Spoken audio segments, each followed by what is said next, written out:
नमस्कार दोस्तों, मैं आपका स्वागत करता हूं मैं अपने लीगल यूट्यूब चैनल के ऊपर, जिसके ऊपर मैं आपके लिए एक से एक ट्रिक लाता रहता हूं। इस बार हम आपके लिए आईपीसी को हर सेक्शन को बड़े आसानी से समझ सके, इसके लिए हम आपके लिए एक बहुत ही आसान ट्रिक्स लाए हैं। तो ये 1 घंटे का पूरा वीडियो है, जिसे आप पूरा देखेंगे तो आप इसमें बहुत कुछ सीख पाएंगे। आपको कभी ऐसा वीडियो पूरे यूट्यूब चैनल पर नहीं मिलेगा। आप इस वीडियो को पूरा देखिए और इसमें पूरी नॉलेज आपको मिलेगी आईपीसी को कैसे बड़े आसानी और ट्रिक से समझ सकते हैं। आइए तो हम स्क्रीन पे सबसे पहले बात कर लेते हैं धारा 1 की, जिसमें वर्णन है संहिता का नाम और विस्तार क्षेत्र।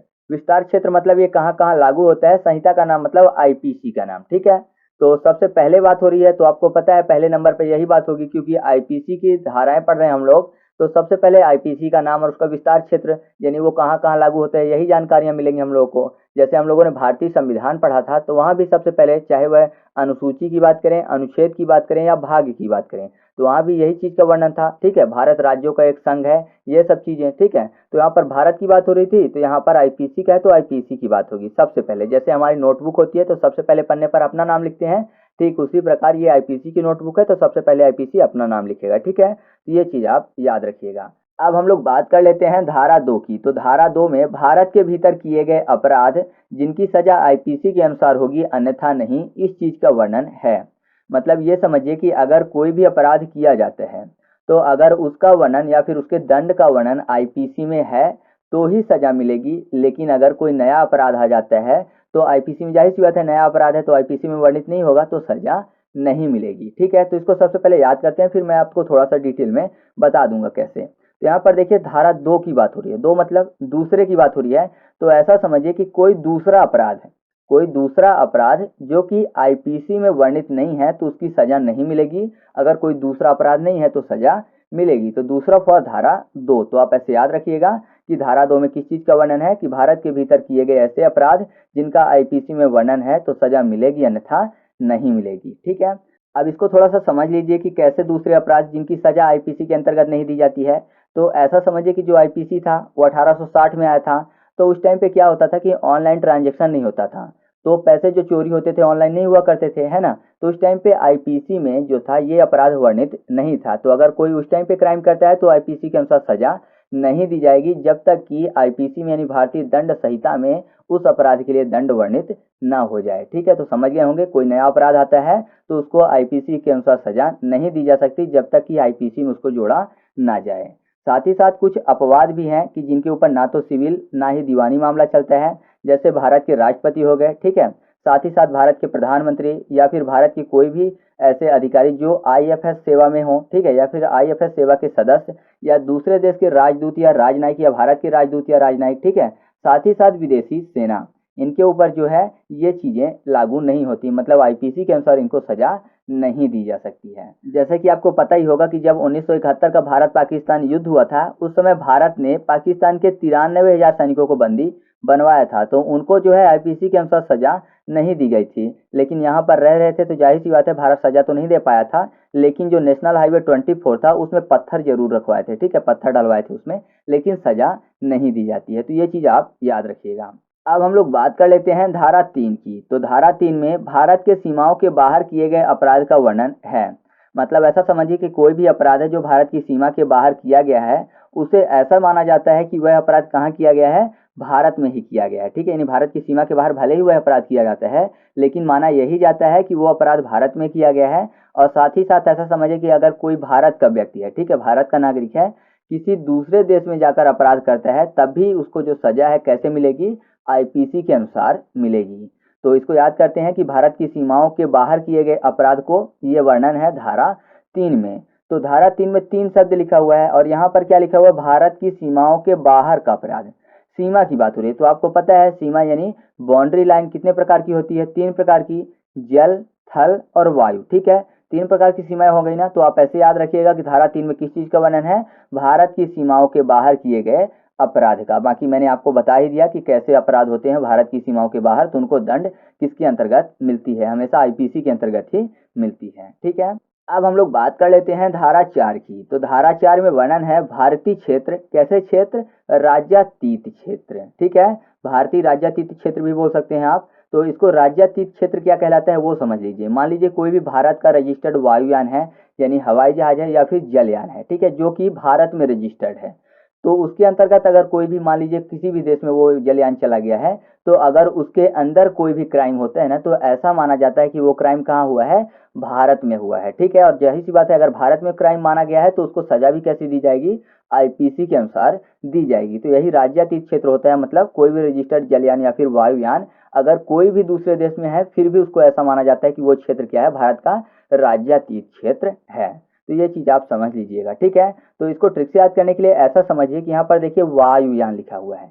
वायुयान मतलब हवाई जहाज, ठीक है। आपको पता है हवाई जहाज क्या करता है, उड़ता है। कैसे उड़ता है, फुर से, है ना। ऐसा बोल सकते हैं ना कि हवाई जहाज जो है वह फुर से उड़ता है। फुर फुर क्योंकि चिड़िया भी उड़ती हैं, तो फुर फॉर फोर आपको याद आ जाएगा। तो याद रखिएगा कि धारा 4 में किस चीज का वर्णन है, रजिस्टर्ड जलयान या फिर वायुयान के संबंध में, यानी राज्यातीत क्षेत्र के संबंध में यहाँ पर अपराधों का वर्णन किया गया है, ठीक है। अब आगे बात करते हैं। अब हमारे सामने अगला है धारा 5, जिसमें कुछ अपवादों की बात की गई है। कुछ अपवाद कैसे, जैसे मान लीजिए सेना के अधिकारी हैं, तो उनको आईपीसी के अंतर्गत कोई भी सजा नहीं दी जा सकती, ठीक है। किनके अंतर्गत दी जाएगी फिर उनको सजा, उनको दी जाएगी सैनिक न्यायालय के अंतर्गत, या फिर सेना अधिनियम बोला जाता है। सेना अधिनियम 1950 में लागू हुआ था, तो उसी के अंतर्गत उनको सजा दी जाएगी। ऐसे ही जो विद्युत चोरी होती है, ठीक है, तो उनको भी आईपीसी के अनुसार सजा नहीं दी जाती है, वो विद्युत अधिनियम के अंतर्गत उनको सजा मिलती है। तो ये कुछ अपवाद है जिनको आईपीसी के अंतर्गत वर्णित नहीं किया गया है। तो ये याद रखने के लिए आप ऐसा समझिए कि 5 में शब्द क्या लिखा हुआ है, वाइफ, ठीक है। और आपको पता है घर में वाइफ अगर कुछ भी करें तो वो एक मतलब कि अपवाद हो जाता है। अगर पुरुष करता है कुछ, अगर कोई भी मान लीजिए तोड़फोड़ कर देता है घर में, तो जाहिर सी बात है उसके ऊपर गुस्सा होगा। लेकिन अगर घर में कोई मतलब महिलाएं करती हैं या फिर कोई वाइफ करती हैं, तो उनके ऊपर वो अपवाद होता है, मतलब उनके ऊपर अब कोई शोर नहीं कर सकता या फिर उनको कोई डांट नहीं सकता। तो एक अपवाद केस बन गया ना।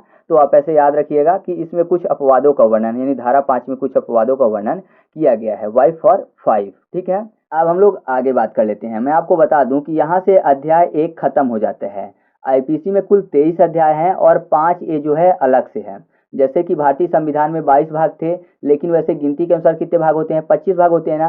4 का बढ़ जाता है, 9 का बढ़ जाता है और 14 का बढ़ जाता है, तो ये 3 बढ़ के 25 हो जाते हैं। ठीक उसी प्रकार वैसे अध्याय जो है कितने हैं, 23 हैं, लेकिन 5A जो है अलग से है। तो यहाँ पर अध्याय 1 खत्म हो जाता है धारा 5 से और स्टार्ट होता है धारा 6 से अध्याय 2। मैं आपको बता दूं कि अध्याय 2 में धारा 6 से धारा 52 तक के आते हैं और इनमें केवल और केवल परिभाषाओं का वर्णन किया गया है, ठीक है। इसमें केवल परिभाषाओं की बात की जाएगी, तो उनको हम लोग देख लेते हैं, काफी महत्वपूर्ण है एग्जाम की दृष्टि से। तो बात कर लेते हैं धारा 6 की। तो धारा 6 में वर्णन है कुछ उपबंधों का, जिसमें जैसे कि कब अपराध नहीं होगा इस चीज की बात कही गई है। जैसे मान लीजिए कोई व्यक्ति है किसी की नीम की दातून तोड़ लेता है, तो ठीक है, तब ये अपराध नहीं माना जाएगा, ये तुच्छ अपराध की श्रेणी में आता है। तो ऐसा समझिए कि ये अपराध नहीं होगा। अगर कोई भी मतलब रिपोर्ट लिखवाता भी है तो उसको क्या कर दिया जाएगा, छोड़ दिया जाएगा। तो छोड़ने में 6 शब्द आपको मिल जाएगा, यानी 6 शब्द।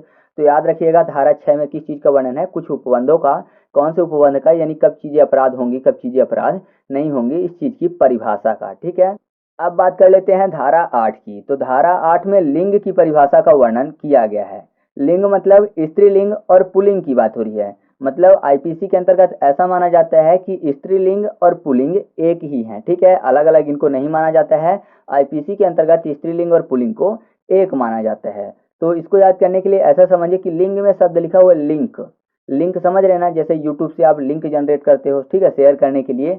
तो लिंक का अगर आप सिंबल देखोगे ना, तो देखने में आपको 8 जैसा दिखेगा। तो आप ऐसे याद कर सकते हैं कि धारा 8 में किस चीज का वर्णन है, लिंग का वर्णन किया गया है, ठीक है। अब बात कर लेते हैं धारा 9 की, जिसमें वर्णन है वचन का। वचन मतलब आईपीसी के अंतर्गत एक वचन और बहुवचन दोनों एक ही हैं। मतलब अगर ऐसा माना जाता है कि उसने अपराध किया या फिर वह अपराधी है, तो केवल एक व्यक्ति के लिए नहीं बोला गया है, बल्कि वहां पर जितने भी अपराधी हैं सबके लिए बोला गया है। मतलब एक वचन और बहुवचन दोनों में कोई भी अंतर आईपीसी के अंतर्गत नहीं रखा गया है, ठीक है। तो वचन में एक शब्द लिखा हुआ वॉच। वॉच करना मतलब देखना होता है। देखते किसे हैं, आंखों से, और आंखों को नैन भी बोलते हैं। तो नैन में आपको 9 शब्द मिल जाएगा। तो याद रखिएगा धारा 9 में यानी धारा 9 में किस चीज का वर्णन है, वचन का वर्णन किया गया है, ठीक है। अब बात करते हैं धारा 10 की। तो धारा 10 में वर्णन है स्त्री और पुरुष से संबंधित परिभाषा का। मतलब जो आईपीसी है उसके अंतर्गत स्त्री और पुरुष में कोई भी अंतर नहीं रखा गया है। साथ ही साथ स्त्री का क्या मतलब होता है, स्त्री का मतलब कानून के अंतर्गत किसी भी आयु की महिला की बात की जाएगी, ठीक है। मतलब चाहे वह 4 साल के हो, 10 साल या फिर 20 साल या 50 साल, स्त्री का मतलब किसी भी आयु की महिला। और साथ ही साथ पुरुष का मतलब भी होता है किसी भी आयु का पुरुष। वहां पे बच्चा बोलना जरूरी नहीं है, अगर पुरुष बोला गया है तो वह किसी भी आयु का हो सकता है, ठीक है। तो इस चीज का वर्णन किया गया है। तो याद करने के लिए यहाँ पर देखिए 10 को 10 बोलते हैं, 10 को कर लेते हैं ट्रेन, ठीक है। और स्त्री की बात कर लेते हैं यहाँ पे। तो ट्रेन और स्त्री से संबंधित आपने एक चुटकुला सुना होगा कि मतलब जो स्त्रियां होती हैं वो तैयार होने में ज़्यादा समय लगाती हैं, ठीक है। तो ऐसा बोला जाता है कि भारत की ट्रेन और यहाँ की महिलाएं यानी स्त्रियां जो हैं दोनों ही लेट हो जाती हैं कहीं जाती हैं तो, ठीक है। तो आप ऐसे याद रख सकते हैं कि ट्रेन और स्त्रियों की चर्चा एक ही जैसे की जाती है। तो याद रखिएगा ट्रेन यानी 10 की बात हो रही है, तो धारा 10 में किस चीज़ का वर्णन है, स्त्री और पुरुष से संबंधित परिभाषाओं का। मैंने आपको बता ही दिया, स्त्री मतलब किसी भी आयु की महिला और पुरुष मतलब किसी भी आयु का पुरुष, ठीक है। अब बात कर लेते हैं धारा 11 की, जिसमें वर्णन है व्यक्ति की परिभाषा। व्यक्ति मतलब कोई भी आदमी भी हो सकता है, कोई औरत भी हो सकती है, कोई निकाय भी हो सकता है, या फिर कोई कंपनी या कारखाना भी हो सकता है। सब के सब व्यक्ति के अंतर्गत आ जाते हैं, यानी व्यक्ति की परिभाषा के अंतर्गत सम्मिलित कर लिए जाते हैं।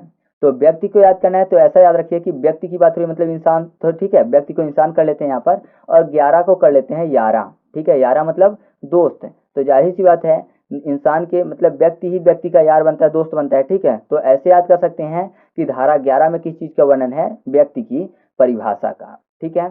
अब हम लोग बात कर लेते हैं धारा 12 की। तो धारा 12 में लोक, समुदाय और वर्ग की परिभाषा का वर्णन है। तो इसको आसानी से याद कर सकते हैं क्योंकि वर्ग में वारा शब्द आपको मिल जाएगा ना, वर्ग, वारा, ठीक है। तो आप ऐसे याद रखिएगा धारा 12 में किस चीज का वर्णन है, वर्ग का वर्णन है। और वर्ग देखते ही आप ऑप्शन क्लियर कर लोगे। तो याद रखिएगा धारा 12 में लोक, समुदाय और वर्ग की परिभाषा का वर्णन किया गया है, ठीक है। अब बात करते हैं सीधे धारा 14 की, जिसमें सरकार के सेवक का वर्णन किया गया है, ठीक है। सरकार के सेवक कौन होंगे, जो कि सरकार से वेतन प्राप्त करते हैं। तो इसको याद करने के लिए ऐसा समझिए कि यहाँ पर सेवक की बात हो रही है। सेवक को चेला भी बोलते हैं ना, तो चेला को चेरा, ठीक है, चेरा, चेरा फॉर 14 आपको याद आ जाएगा, ठीक है। तो याद रखिएगा धारा 14 में किस चीज का वर्णन है, सरकार के सेवक का वर्णन है। दूसरा तरीका भी है, यहाँ पर देखिए 14 में फोर्ट शब्द लिखा हुआ है। फोर्ट मतलब किला, और आपको पता ही है किला किसी राजा महाराजा का होता है और वहां पर बहुत सारे सेवक लगे होते हैं। तो आप इसको ऐसे भी याद कर सकते हैं, ठीक है। अब बात कर लेते हैं धारा 17 की। तो धारा 17 में सरकार की परिभाषा का वर्णन है। सरकार मतलब केंद्र सरकार, राज्य सरकार, दोनों की बात हो रही है, ठीक है। तो यहाँ पर देखिए सरकार की बात हो रही है और धारा 17 लिखा हुआ है। तो अगर मैं आपसे बोलूं कि सरकार या फिर सत्ता, सत्ता किसके हाथ में होती है, तो आप बोलेंगे सरकार के हाथ में होती है ना। पूरी की पूरी सत्ता सरकार के हाथ में होती है। तो आप ऐसे याद रखेंगे सत्ता से 17 और सरकार। तो याद रखिएगा धारा 17 में किस चीज का वर्णन है, सरकार की परिभाषा का, क्योंकि सत्ता किसके हाथ में होती है, सरकार के हाथ में होती है, ठीक है। अब बात कर लेते हैं धारा 18 की, जिसमें भारत की परिभाषा है, ठीक है। तो भारत की परिभाषा मतलब भारत में कितने राज्य हैं, कितने केंद्र शासित प्रदेश हैं, क्या स्थिति है, भारत की स्थलीय सीमा कितनी है, भारत की जलीय सीमा कितनी है, इन सब के बारे में बात की जाएगी। तो यहाँ पर भारत याद कर लेते हैं तो आसानी से कवर हो जाएगा। तो भारत में एक शब्द लिखा हुआ है भार, भार मतलब वजन। तो जाहिर सी बात है अगर किसी व्यक्ति के ऊपर वजन लाद दिया जाए, बहुत ज्यादा भार रख दिया जाए, तो उसको वह हटाएगा। तो ऐसा बोल सकते हैं ना कि अगर उसके ऊपर वजन रख दिया गया किसी के द्वारा, तो अब उसको वह हटा रहा है। हटा रहा है फॉर 18 आपको याद आ जाएगा, हटा रहा, 18, ठीक है। तो आप ऐसे याद रखिएगा कि 18 में किस चीज का वर्णन है, भारत की परिभाषा का वर्णन है, ठीक है। अब बात कर लेते हैं धारा 19 की, जिसमें न्यायाधीश की परिभाषा का वर्णन है। न्यायाधीश कौन होगा, जो कानून के द्वारा न्याय देने के लिए प्रतिबद्ध होगा, वही न्यायाधीश होगा। तो न्यायाधीश जिसको जस्टिस भी बोलते हैं ना, तो जस्टिस में शब्द लिखा हुआ जस्ट आइस, आइस मतलब, ठीक है, यहाँ पर आइस शब्द से ही आप कवर कर लोगे 19, आइस 19, 19 में भी आइस शब्द आपको मिल जाएगा ना। तो ऐसे याद रखिएगा कि जस्टिस यानी न्यायाधीश की बात किसके अंतर्गत की गई है, धारा 19 के अंतर्गत की गई है, ठीक है। अब न्यायाधीश की बात की गई है तो जाहिर सी बात है न्यायालय की भी बात की जाएगी, क्योंकि न्यायाधीश न्यायालय में बैठेंगे। तो जस्ट 19 के बाद जो धारा 20 है उसमें न्यायालय की बात की गई है। तो आसानी से आप इसको भी याद कर सकते हैं, ठीक है। तो अब हमारे सामने अगला पॉइंट है धारा 21, जिसमें वर्णन है लोक सेवक के परिभाषा की। तो याद करना आसान है क्योंकि यहाँ पर लोक सेवक यानी लोगों की सेवा करने वाला।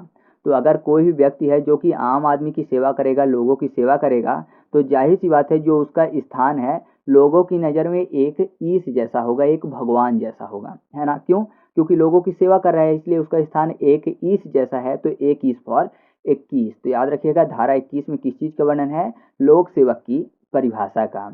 साथ ही साथ एग्जाम में आपसे ये भी पूछ लिया जाता है कि कौन लोक सेवक होते हैं और कौन लोक सेवक नहीं होते हैं। तो कुछ पॉइंट वो भी हैं, तो उनको भी आप नोट कर लीजिए। जैसे कि जो सेना के आयुक्त ऑफिसर होते हैं वो लोक सेवक होते हैं। साथ ही साथ न्यायाधीश, निर्वाचन संबंधी अधिकारी या फिर लोक स्वास्थ्य, लोक क्षेत्र या लोक सुविधा से जुड़े हुए अधिकारी और होमगार्ड, ये सब लोक सेवक होते हैं। होमगार्ड के बारे में एक वाद था जो कि रमेश बालाकृष्णन वर्सेस महाराष्ट्र सरकार के संबंध में था, जिसमें बोला गया था कि होमगार्ड जो है वो लोक सेवक होते हैं। साथ ही साथ होमगार्ड से संबंधित जो सबसे लास्ट में एक वाद हुआ था जो कि सबसे ज़्यादा परमेश्वर रहा था, तो वो था आपका बिपिन वर्सेस केरल सरकार। ये सबसे ज़्यादा मान्य था, ये भी होमगार्ड के बारे में था। तो बताया गया था कि होमगार्ड जो होते हैं वो लोक सेवक होते हैं, ठीक है। और अगर आपसे पूछा जाता है कि विधायक लोक सेवक होते हैं कि नहीं, तो विधायक लोक सेवक नहीं होते हैं। इसके संबंध में एक वाद था RS नायक वर्सेस AR अंतुले, ठीक है। तो इस वाद में कहा गया था कोर्ट द्वारा कि विधायक जो हैं वो लोक सेवक इसलिए नहीं होते हैं क्योंकि वह राजकोष से वेतन प्राप्त नहीं करते हैं, ठीक है। तो याद रखिएगा कि विधायक लोक सेवक नहीं होते हैं। अच्छा, तो सांसद लोक सेवक होते हैं कि नहीं?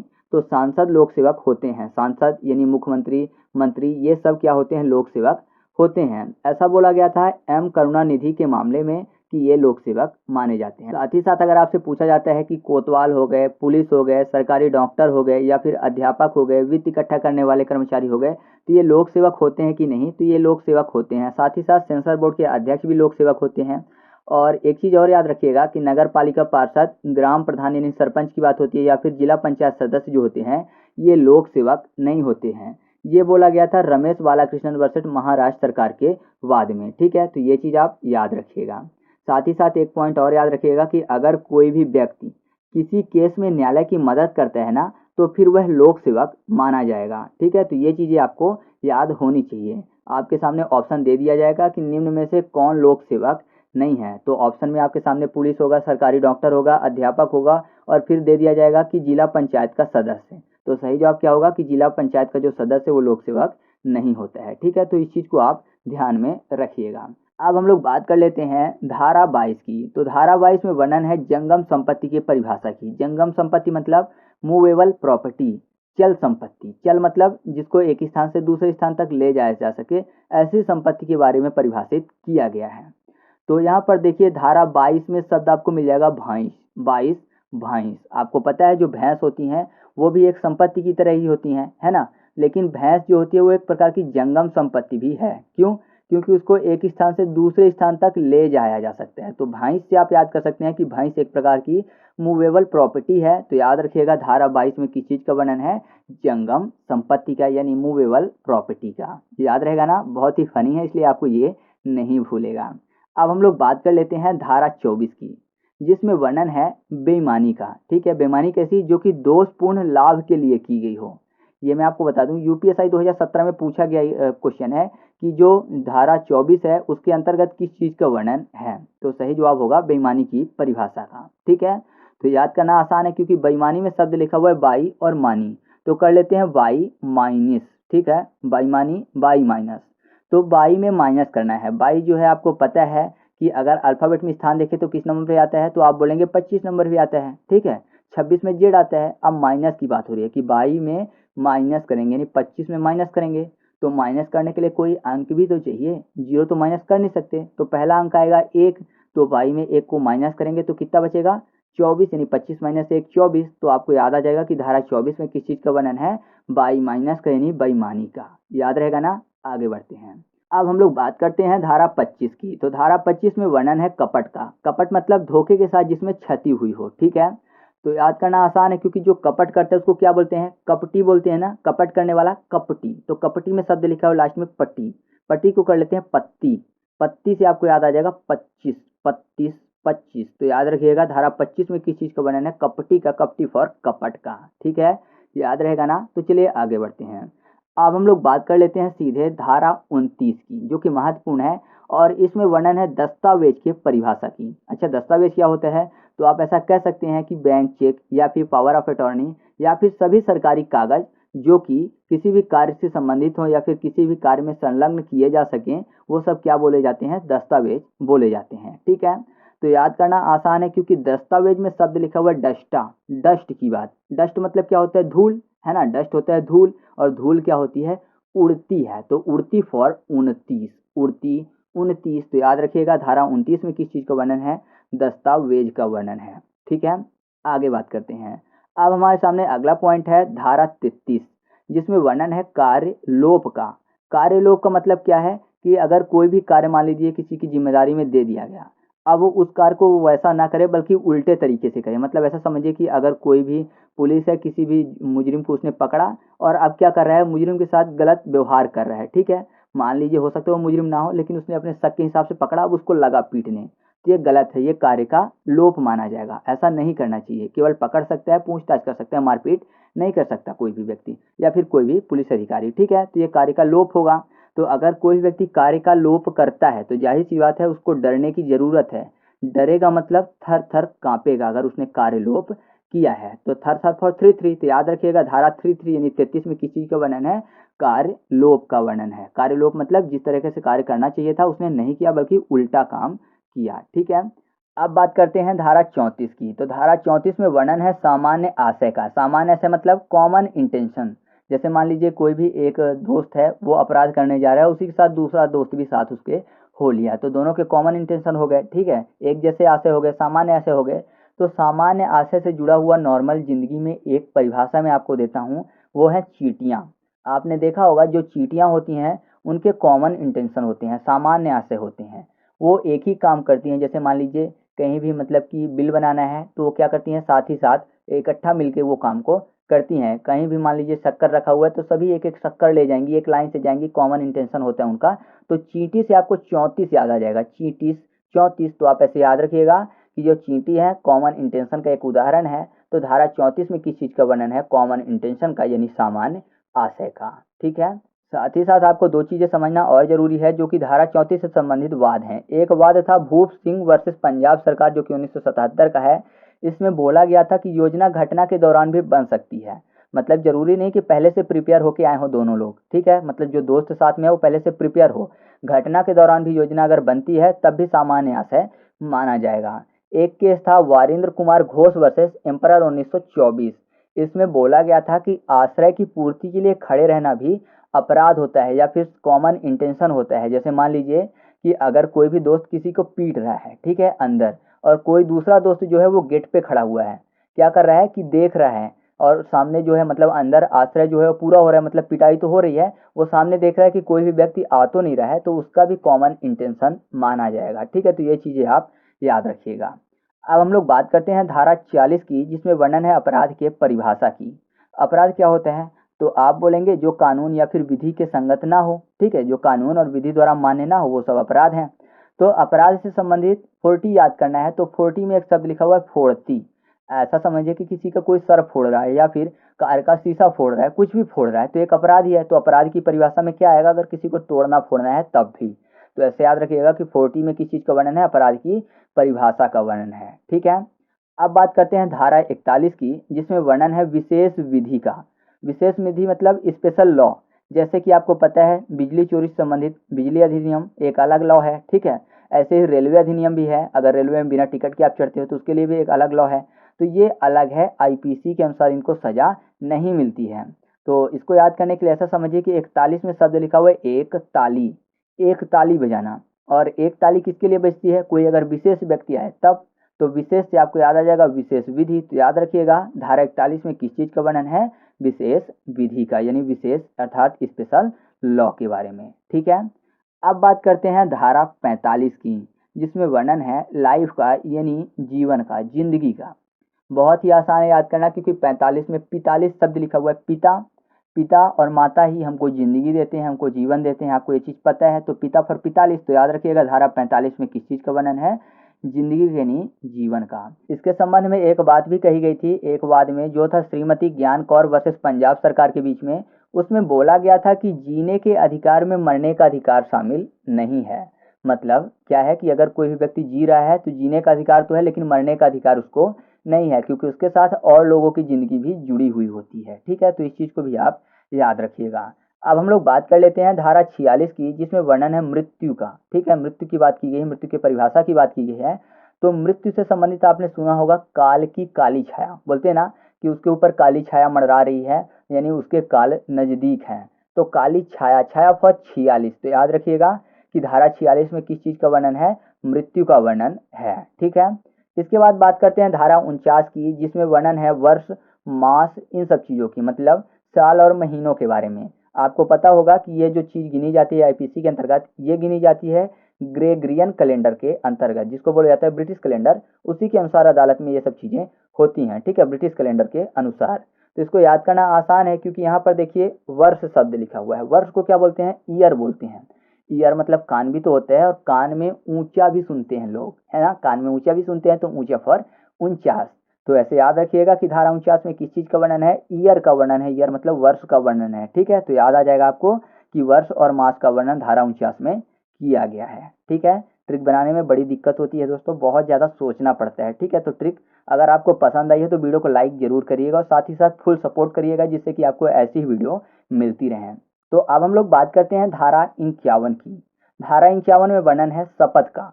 शपथ के बारे में आपको पता होगा कि पहले कोर्ट में क्या होता था कि गीता, कुरान, इन सब से शपथ दिलवाई जाती थी ना, कि मैं गीता के ऊपर हाथ रख के कसम खाता हूँ, जो भी कहूँगा सच कहूँगा, ये सब चीज़ें। लेकिन अब क्या हो गया कि शपथ अधिनियम 1973 के अंतर्गत गीता, कुरान को खत्म कर दिया गया। मतलब अब इनमें शपथ नहीं दिलाई जाती, बल्कि एक शपथ पत्र सिग्नेचर करवाया जाता है। ठीक है, तो ये चीज़ आप याद रखिएगा। याद करने के लिए ऐसा याद कर सकते हैं कि 51 में शब्द लिखा हुआ है आचवन। ठीक है, या फिर इंकहावन, तो हवन शब्द आपको मिल जाएगा। तो आचमन करते हैं या फिर हवन करते हैं, तो इन सब में शपथ लेते हैं ये कि हम मतलब बुरे काम नहीं करेंगे, लोगों की सेवा करेंगे, ये सब चीज़ें शपथ से संबंधित है। तो आप ऐसे याद रखिएगा कि धारा 51 में किस चीज़ का वर्णन है, शपथ का वर्णन है।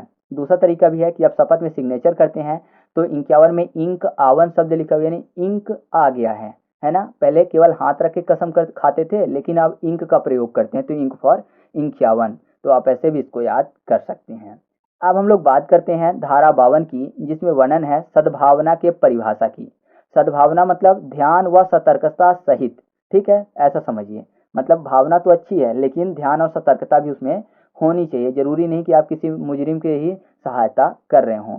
साथ ही साथ धारा 52A में बोला गया है संश्रय की परिभाषा का। संश्रय मतलब अपने आश्रय में समझिए किसी भी अपराधी को कोई ले रहा है, साथ ही साथ उसको भोजन या फिर पेय पदार्थ, वस्त्र या फिर हथियार उपलब्ध करवा रहा है। तो इसके संबंध में भी बताया गया है कि ऐसा नहीं करना चाहिए। ठीक है, तो इसको याद करने के लिए ऐसा समझिए कि 52 में शब्द लिखा हुआ है भवन, 52 भवन। और अब यहाँ पर देखिए सद्भावना में लास्ट में शब्द क्या लिखा हुआ है, भावना, तो भावना को भवन कर लेते हैं, तो भवन से 52 क्लियर हो जाएगा ना ये। और संश्रय को कर लेते हैं आश्रय, क्योंकि यहाँ पर आश्रय की भी बात हो रही है कि किसी को आश्रय देना, भोजन देना, पानी देना, ये सब चीज़ें तो भवन में ही आश्रय देते हैं, तो भवन फॉर 52। तो ऐसे याद रखिएगा धारा 52 में सद्भावना की परिभाषा और धारा 52A में संश्रय की परिभाषा का वर्णन है। ठीक है, तो अब हमारे सामने जो अगला पॉइंट है वह है धारा 53, जिसमें बात की गई है दंड के प्रकार की। तो इसको याद करना आसान है, क्योंकि यहाँ पर देखिए 53 में शब्द लिखा हुआ है तड़पन, और आपको पता है अगर किसी को दंड दिया जाएगा तो जाहिर सी बात है कि वो तड़पेगा। तो आप ऐसे याद कर सकते हैं कि धारा 53 में किस चीज़ का वर्णन है, दंड के प्रकार का वर्णन है। ठीक है, अगर बात करें दंड की कितने प्रकार के होते हैं, तो मैं आपको बता दूं 5 प्रकार के होते हैं।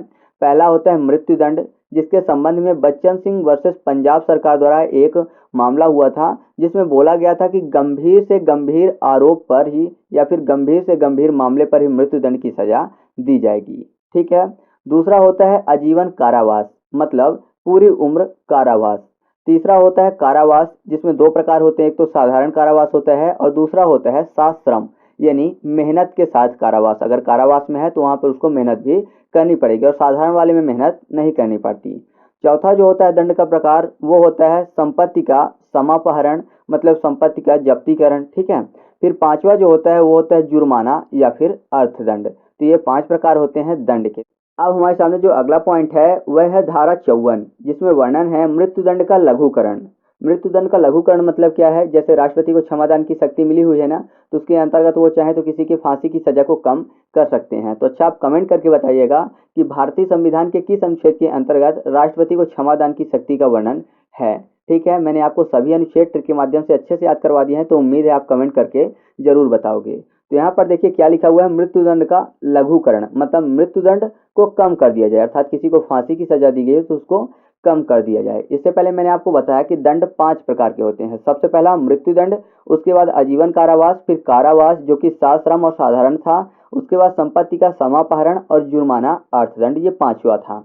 तो अगर मृत्युदंड का लघुकरण करेंगे यानी मृत्युदंड को कम करेंगे तो कितनी सजाएं बचेंगी? 4 बचेंगी। मतलब मृत्युदंड के लघुकरण में 5 में से 4 सजाएं दी जा सकती हैं। एक तो मृत्युदंड ही है, तो 5वां हटा देंगे तो 5 में से 4 सजा दी जा सकती है अगर मृत्युदंड का लघुकरण करेंगे तो 5 में से 4, तो 5 और 4 यानी 54। तो आप ऐसे याद रखिएगा कि धारा 54 में किस चीज का वर्णन है? मृत्युदंड के लघुकरण का। वैसे मैं आपको बता दूं कि आज तक इसका कभी भी प्रयोग नहीं किया गया है। ठीक है, वही हाल है कि हाथी के खाने के दांत अलग होते हैं और दिखाने के दांत अलग होते हैं, तो कभी भी इसका प्रयोग नहीं किया गया। आप इस चीज को भी याद रखिएगा। अब हम लोग बात कर लेते हैं धारा 63 की। तो धारा 63 में वर्णन है जुर्माने की रकम की। इसके संबंध में बोला भी गया है कि जो जुर्माने की रकम है वो दोनों पक्षों को देख कर निर्धारित की जानी चाहिए। कहीं ऐसा ना हो कि किसी अमीर व्यक्ति के ऊपर 5 रुपए का जुर्माना लग जाए और किसी गरीब व्यक्ति के ऊपर 5 लाख का जुर्माना लग जाए। ठीक है, तो ये जुर्माने की जो रकम है उसका निर्धारण किस प्रकार से किया जाता है? दोनों पक्षों को देखकर किया जाता है। तो मैंने आपको बताया कि कभी ऐसा ना हो कि गरीब के ऊपर 5 लाख का जुर्माना लग जाए और अमीर के ऊपर 5 रुपए का जुर्माना। तो यहाँ पर देखिए 63 में शब्द लिखा हुआ है तरसत। यानी क्या होता है, गरीब लोग वैसे भी तरसते हैं और उनके ऊपर अगर ज्यादा जुर्माना लग गया तो गड़बड़ हो जाएगी। इस कारण से देख कर जुर्माना लगाया जाता है, यानी जुर्माने की रकम निर्धारित की जाती है दोनों पक्षों को देखकर। तो 63 फॉर 63, तो आप ऐसे याद रखिएगा धारा 63 में किस चीज का वर्णन है? जो कि तरस रहे हैं पैसों के लिए, पैसा यानी जुर्माने की रकम। तो आप ऐसे याद रखिएगा कि जुर्माने की रकम का वर्णन किस में है? धारा 63 में। दूसरा तरीका भी है, 63 में शब्द लिखा हुआ टी शर्ट, यानी टी शर्ट पहनने के लिए पैसे नहीं है और जुर्माने की रकम ज्यादा लग जाए किसी के ऊपर तो ये सही नहीं है। तो आप ऐसे भी इसको याद रख सकते हैं। फिर इसके बाद धारा 64 में वर्णन है जुर्माना न देने पर कारावास। तो इसको याद करवाने की जरूरत नहीं है क्योंकि पहले मैंने आपको याद करवा दिया जुर्माने की रकम, और आपको पता ही है कि अगर जुर्माने की रकम नहीं दी जाएगी तो जाहिर सी बात है कारावास होगा ही, यानी सजा होगी ही। तो जस्ट 63 के बाद 64 में इस चीज का वर्णन किया गया है। याद रहेगा ना, कोई दिक्कत नहीं होगी। तो आगे बात कर लेते हैं। अब हम लोग बात कर लेते हैं धारा 71 की। इसमें वर्णन है कई अपराधों से मिलकर बने एक अपराध की। तो इसको याद करना बहुत ही आसान है क्योंकि यहाँ पर देखिए एक शब्द लिखा हुआ है कई अपराधों से मिलकर बना एक अपराध। कई अपराधों से मिलकर मतलब सभी अपराध साथ में हो गए, उनमें से मिलकर एक अपराध बना हुआ है। तो साथ में है जिससे एक अपराध बना हुआ है, तो 7 और 1 यानी 7 और 1। तो याद रखिएगा धारा 71 में किस चीज का वर्णन है? कई अपराधों से मिलकर बने एक अपराध की। ठीक है, इसके बाद है धारा 72। जो धारा 72 है वो 71 की व्याख्या करता है। तो बहुत ही आसान है याद करना क्योंकि 72 में शब्द लिखा हुआ है बेहतर, अर्थात ये बेहतर बनाता है। किसको बनाता है? अपने ऊपर वाले को, यानी धारा 71 को। तो याद रखिएगा जो धारा 72 है उसमें 71 की व्याख्या की गई है। ठीक है, यानी ऐसा समझिए कि मान लीजिए किसी व्यक्ति ने 50 लाठी मारी हुई है किसी व्यक्ति को, तो उस 50 लाठी में से एक ही लाठी का अपराध माना जाएगा। ठीक है, यानी न्यूनतम कम से कम वाले को सजा दी जाएगी, जो कम से कम वाला जुर्म है। जब एक प्रकार के हों, अलग अलग प्रकार में नहीं कि ऐसा समझिए किसी ने किसी व्यक्ति को मार दिया, ठीक है, डायरेक्ट जान से मार दिया और फिर क्या किया कि बाद में एक लाठी भी मार दिया। तो ऐसा नहीं कि एक लाठी वाली सजा मिलेगी, जान से मारने वाली नहीं मिलेगी। जब एक जैसे काम होंगे, एक जैसे जुर्म होंगे, तब एक की सजा मिलेगी, सबकी नहीं मिलेगी। ठीक है, अब बात कर लेते हैं धारा 73 की, जिसमें वर्णन है एकांत परिरोध की। एकांत परिरोध जो होता है यह सबसे कठोर कारावास माना जाता है। एकांत परिरोध समझ रहे हैं ना, मतलब किसी व्यक्ति को एकांत कर दिया जाता है, सबसे अलग काल कोठरी में डाल दिया जाते हैं। तो याद करना बहुत ही आसान है क्योंकि यहाँ पर देखिए 73 में शब्द लिखा हुआ है 7 और 3, दोनों को साथ में पढ़ेंगे तो हो जाएगा शांति। 7 3 शांति, और एकांत तो जाहिर सी बात है एकांत में शांति ही होती है। तो ऐसे याद रखिएगा कि धारा 73 में किस चीज का वर्णन है? एकांत परिरोध का। इसके बारे में कुछ चीजें और जान लीजिए कि अगर जो एकांत परिरोध है वो कैसे दिया जाता है। तो मान लीजिए किसी व्यक्ति को 6 महीने की सजा दी गई है ना, तो उसको कम ज्यादा से ज्यादा 1 माह का एकांत परिरोध दिया जा सकता है। 6 महीने में 1 माह का ज्यादा से ज्यादा।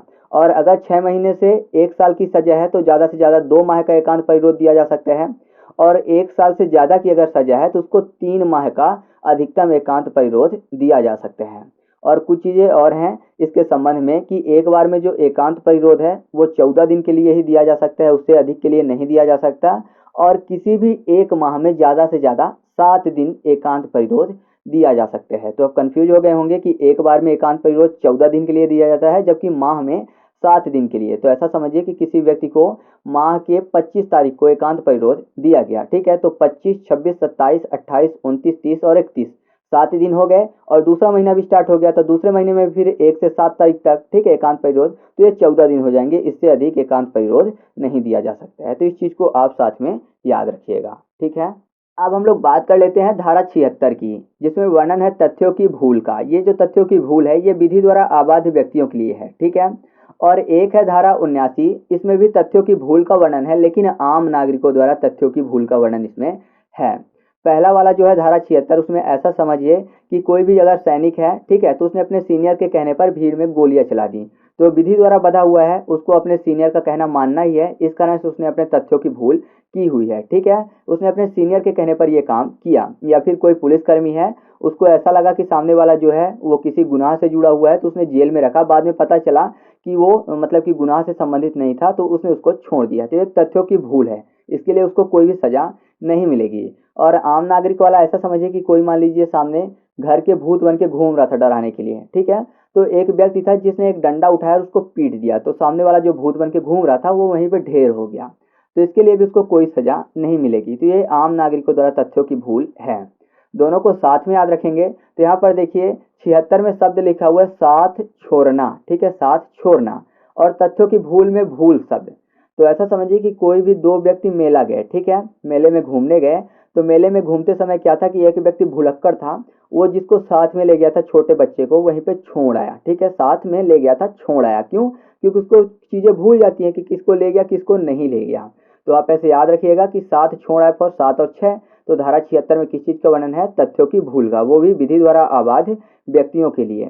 फिर इसके बाद जो 79 है, तो जाहिर सी बात है अब मेले में किसी व्यक्ति को छोड़ आया तो अब साथ नहीं है।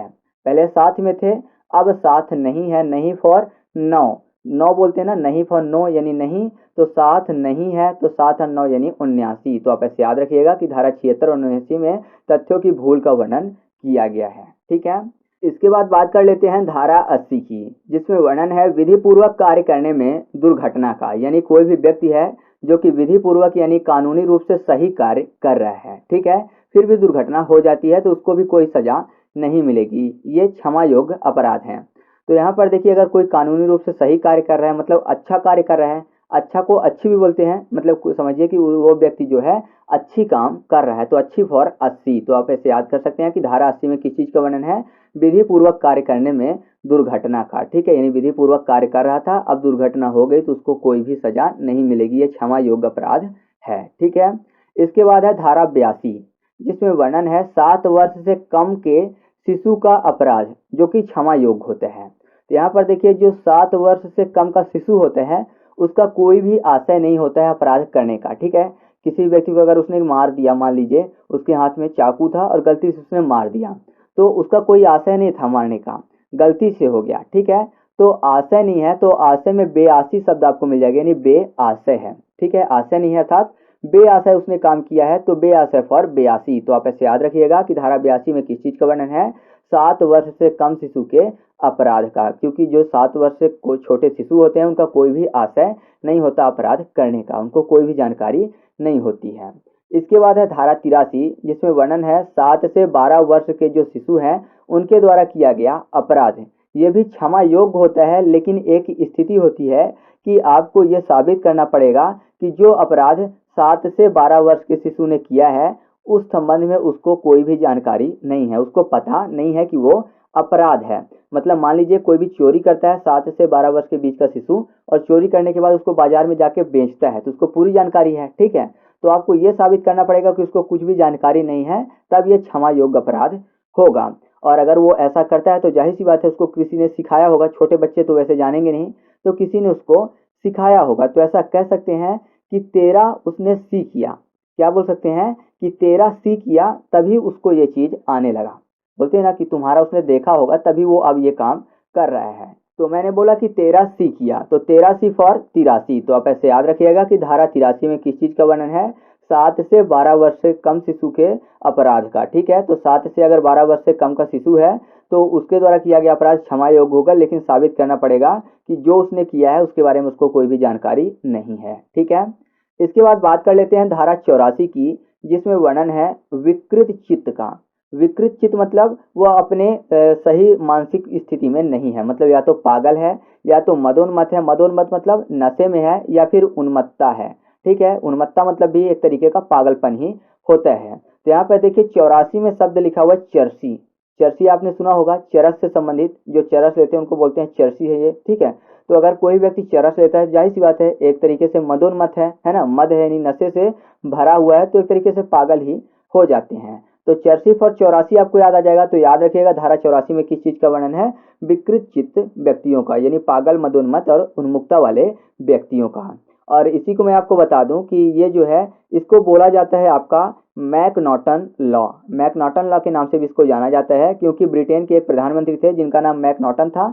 उनको मारने वाला एक व्यक्ति था जो कि पागल था। हालांकि उसने, जो ब्रिटेन के प्रधानमंत्री थे, उनको मारने की कोशिश की थी, लेकिन उनको ना लग के दूसरे व्यक्ति को लग गई थी गोली। ठीक है, तो ये जो है ये एक प्रकार का क्षमा योग्य अपराध होता है। ठीक है, तो चलिए आगे बढ़ते हैं। अब हम लोग बात कर लेते हैं धारा 96 की। इसमें वर्णन है प्राइवेट प्रतिरक्षा की, यानी सेल्फ डिफेंस की। तो बहुत ही आसान है याद करना, क्योंकि यहाँ पर देखिए प्राइवेट प्रतिरक्षा और 96 में शब्द लिखा हुआ है ना छू। नाव है ना छू, यानी सेल्फ डिफेंस में कोई भी व्यक्ति बोल रहा है कि मुझे मत छूना। ठीक है, कोई भी व्यक्ति अगर उसको छूने की कोशिश कर रहा है, मारने की कोशिश कर रहा है, ठीक है, गलत निगाहों से, तो आप ऐसे याद कर सकते हैं कि बोल रहा है सामने वाला व्यक्ति कि मुझे ना छू। ना छू फॉर 96। तो आप ऐसे याद रखिएगा कि धारा 96 में किस चीज का वर्णन है, प्राइवेट प्रतिरक्षा का, यानी सेल्फ डिफेंस का। ठीक है, इसके बाद बात कर लेते हैं धारा 100 की।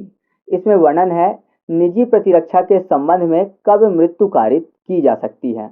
मृत्यु कारित की जा सकती है मतलब क्या है कि निजी प्रतिरक्षा के लिए, सेल्फ डिफेंस के लिए कब सामने वाले व्यक्ति को मारा जा सकता है। तो उसके लिए 5 तरीके हैं, या तो मृत्यु होने की आशंका हो तब मारा जा सकता है, या बलात्संग मतलब बलात्कार की स्थिति में अगर ऐसी कोई स्थिति बनती है तब मारा जा सकता है, एसिड अटैक की स्थिति में मारा जा सकता है, या फिर अप्राकृतिक अपराध के संदर्भ में भी मारा जा सकता है, और एक होता है अपहरण या फिर व्यापहरण, तो इसके संबंध में भी मारा जा सकता है। तो ये 5 होते हैं। निजी प्रतिरक्षा के संबंध में अगर कोई व्यक्ति मृत्यु कारित करता है तो उसको सजा मिलने के चांस नहीं होते हैं। ठीक है, तो इसके याद करना आसान है, क्योंकि यहाँ पर देखिए 100 में शब्द लिखा हुआ है सेव।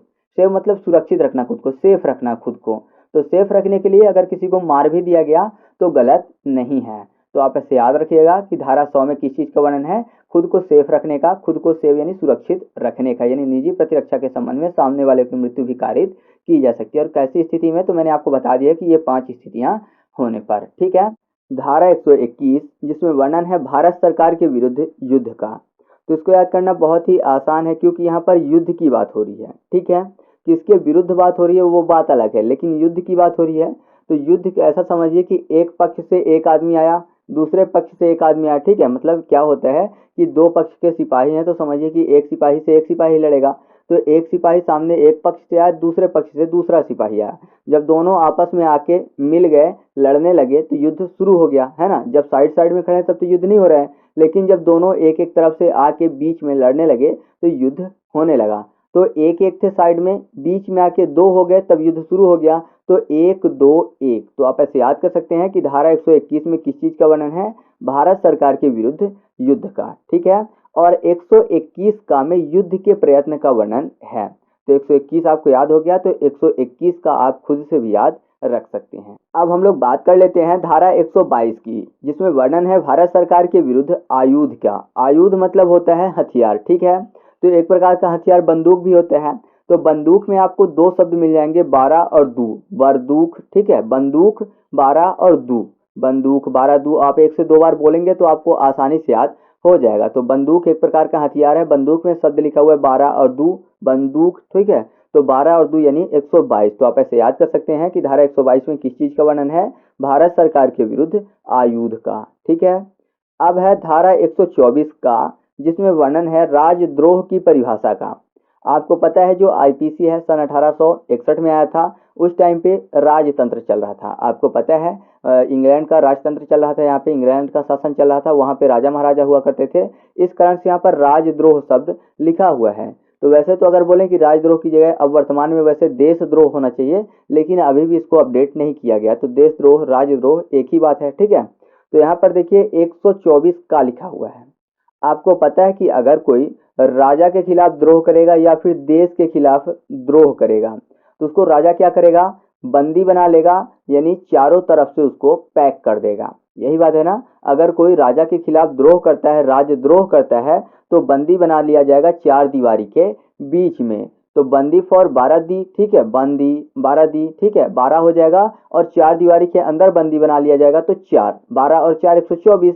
तो आप ऐसे याद रखिएगा कि धारा 124 का में किस चीज का वर्णन है, राजद्रोह की परिभाषा का, ठीक है। तो आगे बढ़ते हैं। अब हम लोग बात कर लेते हैं धारा 130 की, जिसमें वर्णन है युद्धबंदी या फिर राजबंदी को भगाने में सहायता करना एक आपराधिक कार्य है, ठीक है। तो इसको याद करना बहुत ही आसान है, क्योंकि 130 में एक लिखा हुआ है शब्द और फिर 30 लिखा हुआ है।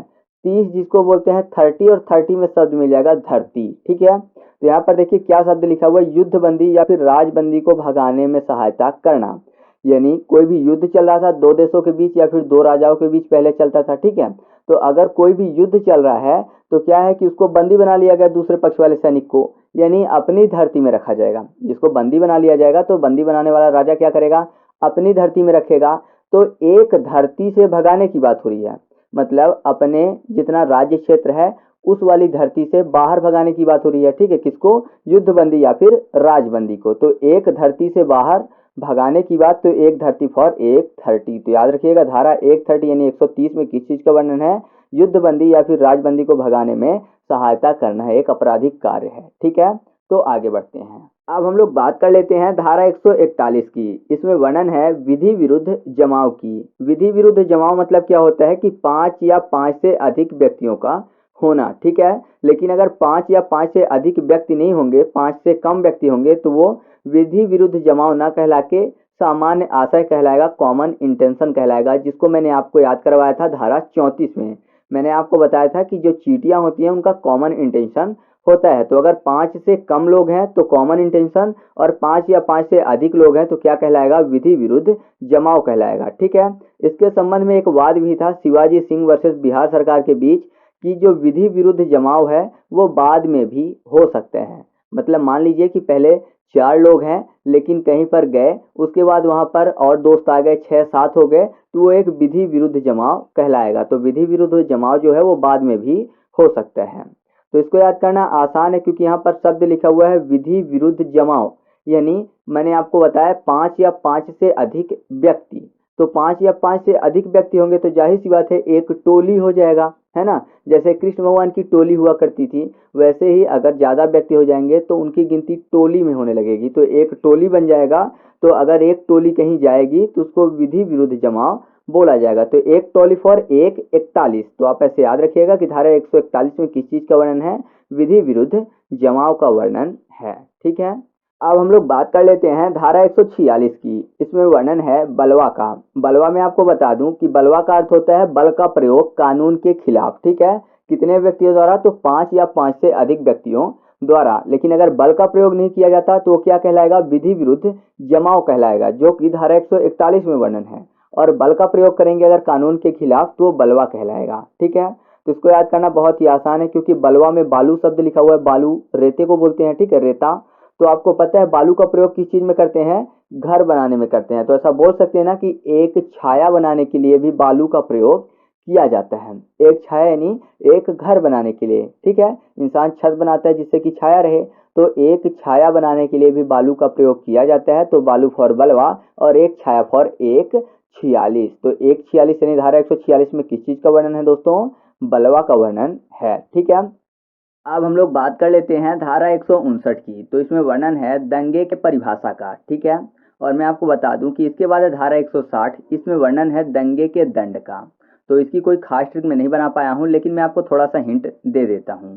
यहाँ पर दंगे की बात हो रही है और आपको पता है दंगे में काफ़ी ज़्यादा मार काट होती है, ठीक है। तो 159 में शब्द लिखा हुआ है एक पाव नहीं, यानी एक पाँव अब नहीं है, एक पैर अब नहीं है, क्योंकि दंगा होता है तो दंगे में लड़ाई झगड़ा होता है, तो अब एक पाव नहीं है। तो आप ऐसे याद रखिएगा कि 159 में दंगे का वर्णन है और उसके बाद 160 में दंगे के दंड का वर्णन है, ठीक है। साथ ही साथ बलवा और दंगा के संबंध में आप एक चीज़ याद रखिएगा कि जो दंगा होता है वो सार्वजनिक स्थान पर होता है और जो बलवा होता है वो प्राइवेट स्थान पर होता है, ठीक है। और अगर एग्जाम में आपसे पूछा जाता है कि दंगे में दोनों पक्ष सक्रिय होते हैं, यह किसने कहा था, तो उसका सही जवाब होगा ब्लैक स्टोन। तो ये चीज़ आप याद रखिएगा, ठीक है। आगे बढ़ते हैं। अब हम लोग बात कर लेते हैं धारा 171 ए से धारा 171 आई की, ठीक है। तो इनके बीच में बात की गई है निर्वाचन संबंधी अधिकारों का, ठीक है। निर्वाचन से संबंधित जितनी भी बात की जाएगी वो कहाँ से कहाँ तक की जाएगी, धारा 171 ए से धारा 171 आई के बीच में। चाहे वह धारा 171 बी की बात करें निर्वाचन में रिश्वत की, ठीक है, या फिर चाहे धारा 171 ई की बात करें कि 1 वर्ष की सजा होगी और जुर्माना होगा अगर कोई निर्वाचन में रिश्वत देता है तो, ठीक है। तो यहाँ पर अगर आपसे कभी एग्जाम में पूछा जाता है निर्वाचन संबंधी कुछ भी, तो आप ध्यान रखिएगा कि 171 ए से 171 आई के बीच में आएगा और ये अध्याय 9 ए के अंतर्गत आता है। थोड़ा सा मैं हिंट दे देता हूँ इसको याद करने का, ठीक है। तो यहाँ पर देखिए निर्वाचन यानी चुनाव की बात हो रही है और जब चुनाव होता है तो आपको पता है कि सत्ता में एक ही पार्टी आती है, यानी चुनाव हो गया, चुनाव की गिनती हो गई वोटिंग की, तो उसके बाद हम लोग ऐसा बोलते हैं ना कि सत्ता में एक ही पार्टी आई, चाहे कोई भी पार्टी आए लेकिन आएगी एक ही पार्टी, ठीक है। तो सत्ता में एक ही पार्टी आई जो कि आपको प्रदर्शित करेगा धारा 171 आई को, ठीक है। और सत्ता में एक ही पार्टी आई तो सत्ता फॉर 17 और एक ही पार्टी तो 17 और 1। तो आप ऐसे याद रखिएगा कि धारा 171 जिसमें वर्णन है किसका, निर्वाचन संबंधी अधिकार का, कहाँ तक, धारा 171 ए से लेकर मैंने बोला सत्ता में एक ही पार्टी आई यानी धारा 171 आई तक, ठीक है। तो इस चीज़ को आप याद रखिएगा, जब भी निर्वाचन संबंधी कुछ भी पूछा जाए आईपीसी धारा से तो ध्यान रखिएगा कि 171 ए से 171 आई के बीच में आएगा, ठीक है। अब हम लोग बात कर लेते हैं धारा 191 की। इसमें वर्णन है मिथ्या साक्ष्य देना। मिथ्या साक्ष्य देना मतलब झूठे साक्ष्य, झूठे सबूत देना। तो मान लीजिए कोई भी व्यक्ति है जो कि झूठे सबूत अदालत के सामने पेश कर रहा है, तो जाहिर सी बात है झूठ बहुत दिन तो चलता नहीं है, एक ना एक दिन पकड़ा जाएगा। तो ऐसा समझिए कि कोई भी झूठा सबूत पेश कर रहा है तो वो पकड़ा गया। अब पकड़ा गया तो जाहिर सी बात है झूठ बोलेगा तो उसको भी अब कानून सजा देगा। तो अब क्या कर रहा है, एक कान पकड़ के माफी मांग रहा है, सॉरी बोल रहा है, जैसा आपके की गलती हो गई तो एक कान पकड़ के झूठ बोलने के लिए माफी मांग रहा है। तो एक कान फॉर 1 और 91, ठीक है, 1 कान 90 1 91। तो आप ऐसे याद रखिएगा कि धारा 191 में किस चीज का वर्णन है, मिथ्या साक्ष्य देने का, क्योंकि किसी ने मिथ्या साक्ष्य यानी झूठे साक्ष्य दिए, जब पकड़ा गया तो एक कान पकड़ के माफी मांग रहा है, ठीक है। अब हम लोग बात कर लेते हैं धारा 211 की। इसमें वर्णन है मिथ्या आरोप की। मिथ्या आरोप मतलब होता है झूठा आरोप लगाना, ठीक है। तो झूठा आरोप, आरोप मतलब दोष होता है, तो दोष में आपको शब्द मिल जाएगा 200, दोष 200। और कोई भी व्यक्ति मान लीजिए कोई भी जुर्म करता है, ठीक है, मान लीजिए कोई भी अपराध करता है और खुद के बचने के लिए दूसरों को बोल रहा है कि उस व्यक्ति ने ये अपराध किया है, झूठा आरोप लगा रहा है दूसरे व्यक्ति के ऊपर, तो क्या करेगा, जो भी लोग उसको मिलेंगे सभी से गाएगा, सभी से गा रहा है कि मैंने नहीं बल्कि उस व्यक्ति ने ये काम किया है, दूसरे व्यक्ति को फंसाने के लिए। तो दोषी बना रहा है और सबसे गा रहा है, ठीक है। तो दोषी फॉर 200 और गा रहा फॉर 11। तो आप ऐसे याद रखिएगा कि धारा 211 में किस चीज का वर्णन है, मिथ्या आरोप का यानी झूठे आरोप का, ठीक है, याद रहेगा ना। तो आगे बढ़ते हैं। अब हम लोग बात कर लेते हैं धारा 228 की। इसमें वर्णन है न्यायिक व्यक्ति के अपमान का। तो इसको याद करना बहुत ही आसान है, क्योंकि आपको पता है अपमान 2 तरीके से किया जा सकता है। एक तो अपने शब्दों से यानी अपनी आवाज से किसी को बुरा भला बोल के, और दूसरा किसी व्यक्ति के ऊपर हाथ उठाकर। यानी एक तो अपराध किया जा सकता है अपनी वॉइस से, अपनी आवाज से, तो वॉइस फॉर 22, और या तो अपने हाथ से, तो हाथ फॉर 8। तो 22 और 8 यानी 228। तो आप ऐसे याद रखिएगा कि धारा 228 में किस चीज का वर्णन है, न्यायिक व्यक्ति के अपमान का वर्णन है, ठीक है, याद रहेगा ना। तो चलिए आगे बढ़ते हैं। अब हम लोग बात कर लेते हैं डायरेक्ट धारा 292 की। इसमें वर्णन है अश्लील पुस्तकों के विक्रय की, ठीक है। तो इसको याद करना इसलिए आसान हो जाता है क्योंकि यहाँ पर देखिए पुस्तकों की बात हो रही है, ठीक है। तो यहाँ पर 292, तो ऐसा बोल सकते हैं ना कि अश्लील जो पुस्तकें हैं उनको बैन कर देना चाहिए। तो कोई भी व्यक्ति बोल रहा है कि कर दो बैन, क्या कर दो, बैन कर दो, ठीक है। तो कर दो बैन, तो दो और बैन फॉर 292। तो आप ऐसे याद रखिएगा कि धारा 292 में किस चीज का वर्णन है, अश्लील पुस्तकों के विक्रय का, यानी इनको बंद कर देना चाहिए। अगर कोई ऐसा काम करता है तो फर्स्ट बार अगर पकड़ा गया तो 2 वर्ष की सजा प्लस 2000 जुर्माना होगा, और अगर दूसरी बार पकड़ा गया तो 5 साल की सजा प्लस 5000 जुर्माना होगा, ठीक है। तो इस चीज को आप याद रखिएगा।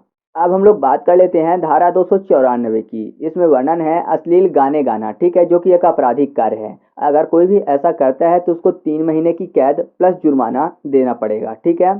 तो इसको याद करना बहुत ही आसान है, क्योंकि अगर कोई भी अश्लील गाने गाता है तो अगर सामने वाला सही है तो यही बोलेगा कि उसको ऐसे थप्पड़ दो कि नाच जाए, बोलेगा ना कि उसको ऐसे थप्पड़ दो कान के नीचे कि वो नाच जाए। तो थप्पड़ दो कि नाच जाए, तो दो और नाच, नाच में शब्द लिखा हुआ है 9 और 4, तो 2 9 4 यानी धारा 294। तो आप ऐसे याद रखिएगा कि धारा 294 में किस चीज का वर्णन है, अश्लील गाने गाने का, ठीक है, जो कि एक आपराधिक कार्य है। साथ ही मैं आपको एक चीज बता दूं कि किसी दोस्त ने एक वीडियो में पूछा था कि सर जैसे महिलाओं को विवाह के लिए बाध्य करना कानूनी अपराध होता है, या फिर महिलाओं को प्रताड़ित करना कानूनी अपराध होता है, तो क्या पुरुषों को विवाह के लिए बाध्य करना भी कानूनी अपराध है, पुरुषों को भी प्रताड़ित करना क्या कानूनी अपराध है।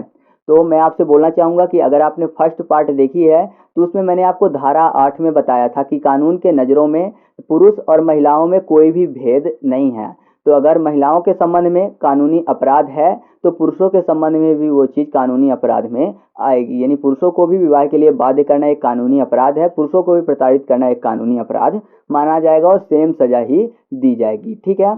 तो चलिए आगे बात करते हैं। अब हम लोग बात कर लेते हैं धारा 299 की। इसमें वर्णन है आपराधिक मानव वध की, ठीक है। तो इसको याद करना बहुत ही आसान है, क्योंकि यहाँ पर वध की बात हो रही है, और वध जब आपने सुना होगा तो हमेशा दानव से संबंधित ही सुना होगा, यानी राक्षसों से संबंधित।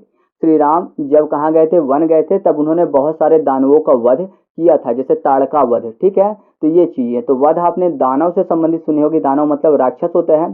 तो दानव में आपको शब्द मिल जाएगा 2 9, तो 2 लिख लो और 2 बार 9 लिख लीजिए, ठीक है। 2 9 दानव, 2 9, 2 लिख लिया और 2 बार 9 भी लिख लिया, तो 299 होगा। तो आप ऐसे याद रखिएगा कि धारा 299 में किस चीज का वर्णन है, आपराधिक मानव वध का, ठीक है। अब बात कर लेते हैं धारा 300 की। इसमें वर्णन है हत्या के परिभाषा की। तो इसको याद करना आसान है, क्योंकि यहाँ पर हत्या के परिभाषा की बात हो रही है, और 300 में शब्द लिखा हुआ है तीर और शव। ऐसा समझिए कि किसी व्यक्ति ने तीर मारा और उसके सामने एक शव पड़ा हुआ दिखा, तो जाहिर सी बात है तीर मारेगा तो उसका अंत हो जाएगा, तो शव में बदल जाएगा। तो तीर और शव फॉर 300, ठीक है। तो ये हत्या हो गई। अब हत्या और वध में मैं आपको अंतर समझा देता हूँ। आपको ये तो याद हो गया कि 300 में हत्या की परिभाषा की बात की गई है, क्योंकि तीर मारा तो हत्या हो गई, तो ये हत्या की परिभाषा कहलाएगा। तो हत्या वह होती है जिसमें डायरेक्ट मारा जाए, ठीक है, और अगर इनडायरेक्ट मारा गया तो वध कहलाता है। जैसे आपको पता है कि दशरथ ने जानवर समझ के मारा था, तीर लग गई थी श्रवण कुमार के, ठीक है, तो वो हत्या नहीं कहलाएगी, वो वध कहलाएगा, ठीक है। तो इस चीज को याद रखिएगा, डायरेक्ट मारा तो हत्या, इनडायरेक्ट मारा तो वध। अब कुछ चीजें मैं आपको और बता देता हूँ कि कब वध हत्या नहीं होगी, ठीक है। तो अचानक लड़ाई अगर होती है तब मृत्यु हो जाती है तो वध कहलाएगा, हत्या नहीं, ठीक है। सहमति द्वारा अगर मृत्यु होती है तब भी वो वध कहलाएगा, हत्या नहीं। जैसे मान लीजिए 2 बॉक्सर थे, दोनों आपस में लड़ रहे थे, अब उनका काम ही है लड़ना, गलती से किसी ने एक हुस्सा जम के मार दिया तो सामने वाला लुढ़क गया, ठीक है, तो वो वध कहलाएगा, हत्या नहीं कहलाएगी। जैसे मान लीजिए शिशु द्वारा या फिर मदोन्नत मतलब नशे में किसी व्यक्ति ने मार दिया तो वो भी वध कहलाएगा, हत्या नहीं कहलाएगी। अचानक प्रकोपन या फिर निजी प्रतिरक्षा में किसी व्यक्ति ने मार दिया तो ये भी वध कहलाएगा, हत्या नहीं कहलाएगी। तो आप इन सब चीजों को याद रखिएगा कि कब वध कहलाता है और कब हत्या कहलाती है, ठीक है। तो अब हम लोग बात कर लेते हैं धारा 302 की, जिसमें वर्णन है हत्या के दंड की। हत्या की जो परिभाषा का वर्णन था वो धारा 300 में था, और हत्या के दंड का जो वर्णन है वो 302 में है। तो 302 को ट्रिक से बताने की बिल्कुल भी जरूरत नहीं है, क्योंकि अगर आपने कोई भी फिल्म देखी है तो आपने सुना ही होगा कि दफा 302 के तहत सजाए मौत दी जाती है, ये सब चीजें, ठीक है। तो इसको ट्रिक से बताने की जरूरत नहीं है, क्योंकि अक्सर आप ये चीजें सुनते रहते हो, ठीक है। तो चलिए अब हम लोग आगे बात करते हैं। अब हमारे सामने जो अगला है वो है धारा 304 खा, जिसमें वर्णन है दहेज मृत्यु का, ठीक है। तो इसको याद करना बहुत ही आसान है, क्योंकि दहेज में शब्द लिखा हुआ है दही। दही समझते हैं ना, मट्ठे वाली दही की बात हो रही है।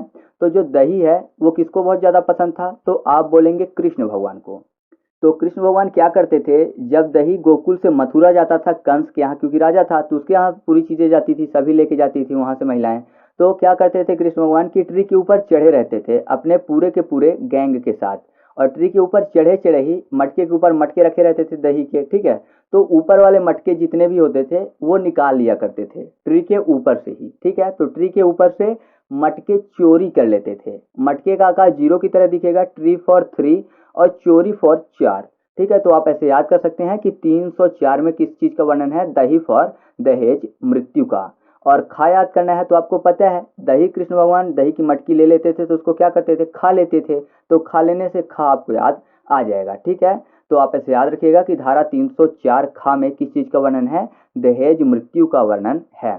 दहेज मृत्यु के संबंध में आपको एक चीज और याद होनी चाहिए कि अगर विवाह को 7 वर्ष हो चुके हैं, ठीक है, यानी 7 वर्ष के अगर बाद ऐसा कुछ होता है तो दहेज मृत्यु में नहीं आएगा, 7 वर्ष के अंदर ही ये दहेज मृत्यु में गिना जाएगा, ठीक है। और इसकी सजा क्या होती है, तो 7 वर्ष कैद और या फिर आजीवन कारावास भी हो सकता है, ठीक है। तो 7 वर्ष से आजीवन कारावास तक इसकी सजा मिलती है, तो इस चीज को भी आप साथ में याद रखिएगा। अब हम लोग बात कर लेते हैं धारा 309 की। इसमें वर्णन है आत्महत्या के प्रयत्न का, ठीक है। आत्महत्या की अगर कोई भी कोशिश करता है, प्रयत्न करता है तो उसको भी सजा मिलती है। तो इसको याद करना है, तो इसको ऐसे समझिए कि अगर कोई भी व्यक्ति जो है वो आत्महत्या करता है तो जाहिर सी बात है उसकी इच्छा धरती पर रहने की नहीं है ना, धरती पर वो नहीं रहना चाहता, तभी तो आत्महत्या कर रहा है। तो धरती फॉर 30 और नहीं फॉर 9। तो आप ऐसे याद रखिएगा कि 30 यानी 9, 309, अर्थात धारा 309 में किस चीज का वर्णन है, आत्महत्या के प्रयत्न का वर्णन है, ठीक है, याद रहेगा ना। और मैं आपको बता दूं कि अगर कोई भी आत्महत्या का प्रयत्न करता है तो उसको 1 साल तक की सजा हो सकती है, मतलब 1 साल तक का कारावास और जुर्माना हो सकता है, या फिर दोनों हो सकते हैं। इसके संबंध में एक वाद हुआ था श्रीमती ज्ञान कौर वर्सेस पंजाब सरकार के बीच में। उसमें बोला गया था कि जीने के अधिकार में मरने का अधिकार शामिल नहीं है। तो इस चीज को भी आप चाहें तो याद रख सकते हैं, ठीक है। तो चलिए आगे बात कर लेते हैं। अब हम लोग बात कर लेते हैं धारा 312 की। तो इसमें वर्णन है गर्भपात करने की, ठीक है। तो इसको याद करना बहुत ही आसान है, क्योंकि गर्भपात की स्थिति कब बनती है, जब गर्भ में बच्ची होती हैं, ठीक है, यानी लड़कियां जब होती हैं तब। तो ऐसा कह सकते हैं ना कि बच्चियां देवी का अवतार होती हैं। तो अगर कोई ऐसा करने की कोशिश करता है तो जाहिर सी बात है कि तीनों लोकों में इससे बड़ा कोई भी अपराध नहीं होगा, है ना। तीनों लोकों में इससे बड़ा कोई भी अपराध नहीं होगा। तो तीनों लोकों में 3 शब्द आ जाएगा और 12 फॉर 12 यानी 312। तो याद रखिएगा धारा 312 में किस चीज का वर्णन है, गर्भपात करने का, ठीक है। और एक चीज और याद रखिएगा कि अगर जीवन बचाना जरूरी हो तब अपराध नहीं होता है, ठीक है। और इसमें सजा कितनी मिलती है, तो इसमें सजा मिलती है 3 साल की, 3 साल कैद मिलती है इसमें, ठीक है। तो चलिए आगे बात करते हैं। अब हम लोग बात कर लेते हैं धारा 326 का की, जिसमें वर्णन है तेजाब फेंकने का। तो इसको याद करना आसान है, क्योंकि यहाँ पर देखिए तेजाब फेंकने की बात हो रही है। तो अगर किसी के ऊपर तेजाब फेंका जाए तो जाहिर सी बात है वो जल जाएगा। और यहाँ पर देखिए 326 में 32 और 6 लिखा हुआ है। तो ऐसा कह सकते हैं ना कि अगर कोई भी बत्ती है उसको अगर छू दिया जाए, बत्ती को छू दिया जाए तो जाहिर सी बात है जल जाएंगे, कैसे, जैसे तेजाब में जलते हैं। तो आप ऐसे याद रखिएगा कि धारा 326 में किस चीज का वर्णन है, तेजाब फेंकने का। और का को याद करना है तो का की जगह ए भी लिख सकते हैं कि 326 ए में वर्णन है, ठीक है। तो ए, तो जाहिर सी बात है अगर कोई बत्ती छुएगा और जलेगा तो आ की आवाज जरूर निकलेगी, तो आ फॉर ए, ठीक है। और इसमें सजा कितनी मिलती है, तो 10 साल तक की कैद और पीड़िता को उपचार कराने के खर्च देने पड़ते हैं। तो चलिए आगे बात करते हैं। अब हम लोग बात कर लेते हैं धारा 354 की, जिसमें वर्णन है स्त्री लज्जा भंग का, ठीक है। तो इसको याद करना आसान है, क्योंकि आपको पता है कि जब स्त्रियों का विवाह होता है, जैसे ही वो पति के घर जाती हैं तो क्या करती हैं, अपने चेहरे को ढक कर रखती हैं, है ना, मतलब घूंघट डालकर रखती हैं कि लज्जा के कारण। तो आप ऐसे याद रख सकते हैं कि जब पति के घर जाती हैं तो लज्जा के कारण अपने चेहरे को ढक कर रखती हैं घूंघट में। तो पति फॉर 35 और चेहरा फॉर 4, ठीक है। तो आप ऐसे याद रखिएगा कि 354 में किस चीज का वर्णन है, लज्जा फॉर स्त्री लज्जा भंग का, ठीक है। अगर ऐसा होता है तो 1 से 5 साल तक की सजा मिलती है इसमें। अब बात कर लेते हैं धारा 354 ए की। इसमें वर्णन है यौन उत्पीड़न की। तो यौन उत्पीड़न को याद करने के लिए कर लेते हैं यान। यान मतलब क्या होता है, एरोप्लेन यानी विमान, और उत्पीड़न में पीड़न शब्द लिखा, मतलब पीड़ा पहुंचाना, ठीक है। तो ऐसा समझिए कि कोई भी व्यक्ति जो है वो यान को पीड़ा पहुंचाना चाहते हैं। तो आपको पता है कि अगर यान को पीड़ा पहुंचाना पड़ेगा तो बाकी तो लोहे लगे होते हैं, तो वैसे तो पीड़ा पहुंच नहीं सकती, लेकिन नीचे टायर होता है। अगर टायर कोई पंचर कर दे तो जाहिर सी बात है कि वो पीड़ित हो जाएगा, एक तरीके से वो चल नहीं पाएगा। तो ऐसा कह सकते हैं ना कि यान में जो तीनों टायर होते हैं, तीनों टायर उनको पंचर कर दे अगर कोई व्यक्ति, तो कह सकते हैं कि उसने यान को पीड़ा पहुंचाई है। तो तीनों फॉर 3 और पंचर फॉर 5 4, ठीक है। तो आप ऐसे याद रखिएगा कि धारा 354 में किस चीज का वर्णन है, यौन उत्पीड़न का। ए भी याद रखना है क्योंकि 354 ए है, तो ए फॉर एरोप्लेन, एरोप्लेन मतलब यान। तो आप ऐसे याद रखिएगा कि धारा 354 ए में यौन उत्पीड़न का वर्णन है और 354 में स्त्री लज्जा भंग का वर्णन है, ठीक है। अब बात करते हैं अगले पॉइंट की। तो अगला है धारा 354 बी। इसमें वर्णन है स्त्री को निर्वस्त्र करने का, ठीक है।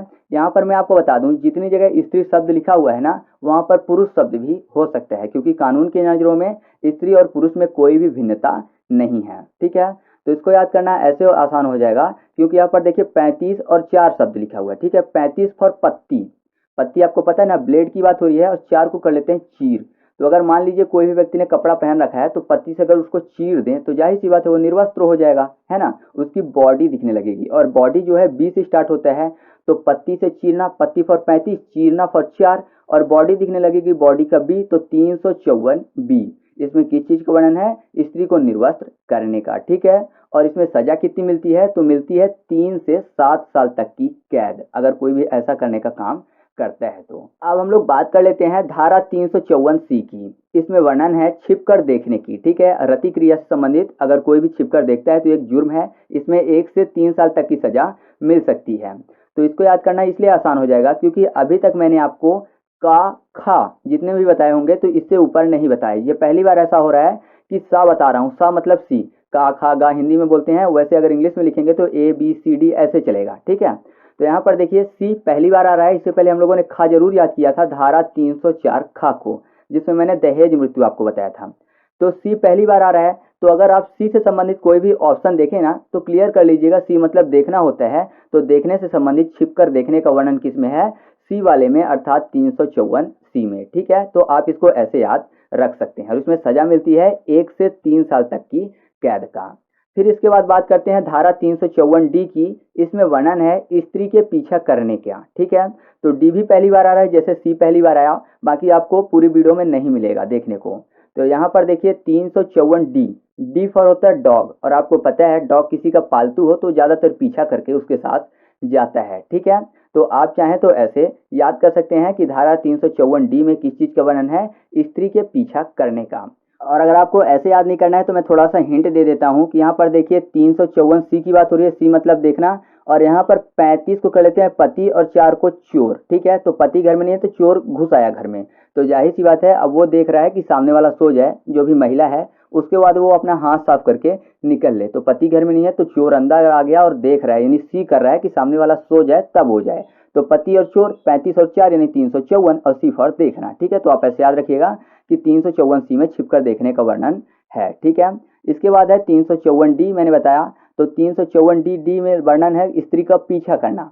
तो अगर पीछा करने की बात हो, नॉर्मली लोग पीछा किससे करना पसंद करेंगे, वाहन से, ठीक है, यानी अपने व्हीकल से पसंद करेंगे पीछा करना। कोई दौड़ के तो पीछा करेगा नहीं, धूप में या फिर किसी भी स्थिति में। तो अगर कोई भी पीछा कर रहा है तो जाहिर सी बात है अगर उसका ट्यूब पंचर कर दिया जाए तो वो पीछा नहीं कर पाएगा, क्योंकि पीछा करना गलत बात है, ठीक है। तो अगर उसका ट्यूब पंचर कर दें तो पीछा नहीं कर पाएगा, किसकी तरह, डॉग की तरह, क्योंकि डॉग पीछा करते हैं। तो tube puncture for, tube for 3, ठीक है, और पंचर फॉर 5 4। तो ऐसे याद रखिएगा कि धारा 354 डी में स्त्री के पीछा करने का वर्णन है, और इसमें सजा कितनी है, तो 3 वर्ष की कैद का वर्णन है, ठीक है। अब बात करते हैं धारा 359 की। इसमें वर्णन है व्यापहरण की। व्यापहरण मतलब होता है किडनैपिंग। किडनैपिंग का अर्थ समझिए कि अगर किसी को बहला फुसला कर ले जाए, चाहे वह विकृत चित्त व्यक्ति हो, मतलब जिसकी मानसिक स्थिति सही ना हो, और लड़के की उम्र अगर 16 है, ठीक है, और लड़की की उम्र अगर 18 है, अगर इससे कम है तो ही माना जाएगा कि किडनैपिंग हुई है। वो भी कैसे, बहला फुसला कर अगर ले जाया जाए, बलपूर्वक ले जाएगा तब वो किडनैपिंग नहीं कहलाएगी, यानी व्यापहरण नहीं कहलाएगा, तब वो अपहरण कहलाएगा, ठीक है। तो इस चीज को याद रखिएगा। तो इसको याद करना इस तरह से आसान हो जाएगा कि यहाँ पर देखिए व्यापहरण में शब्द लिखा हुआ है व्यापार और हरण, यानी व्यापार के लिए हरण। अब व्यापार में दो चीजें होती हैं, या तो प्रॉफिट होता है या फिर नहीं होता है ना। व्यापार में या तो प्रॉफिट होता है या फिर नहीं होता, अर्थात लॉस होता है।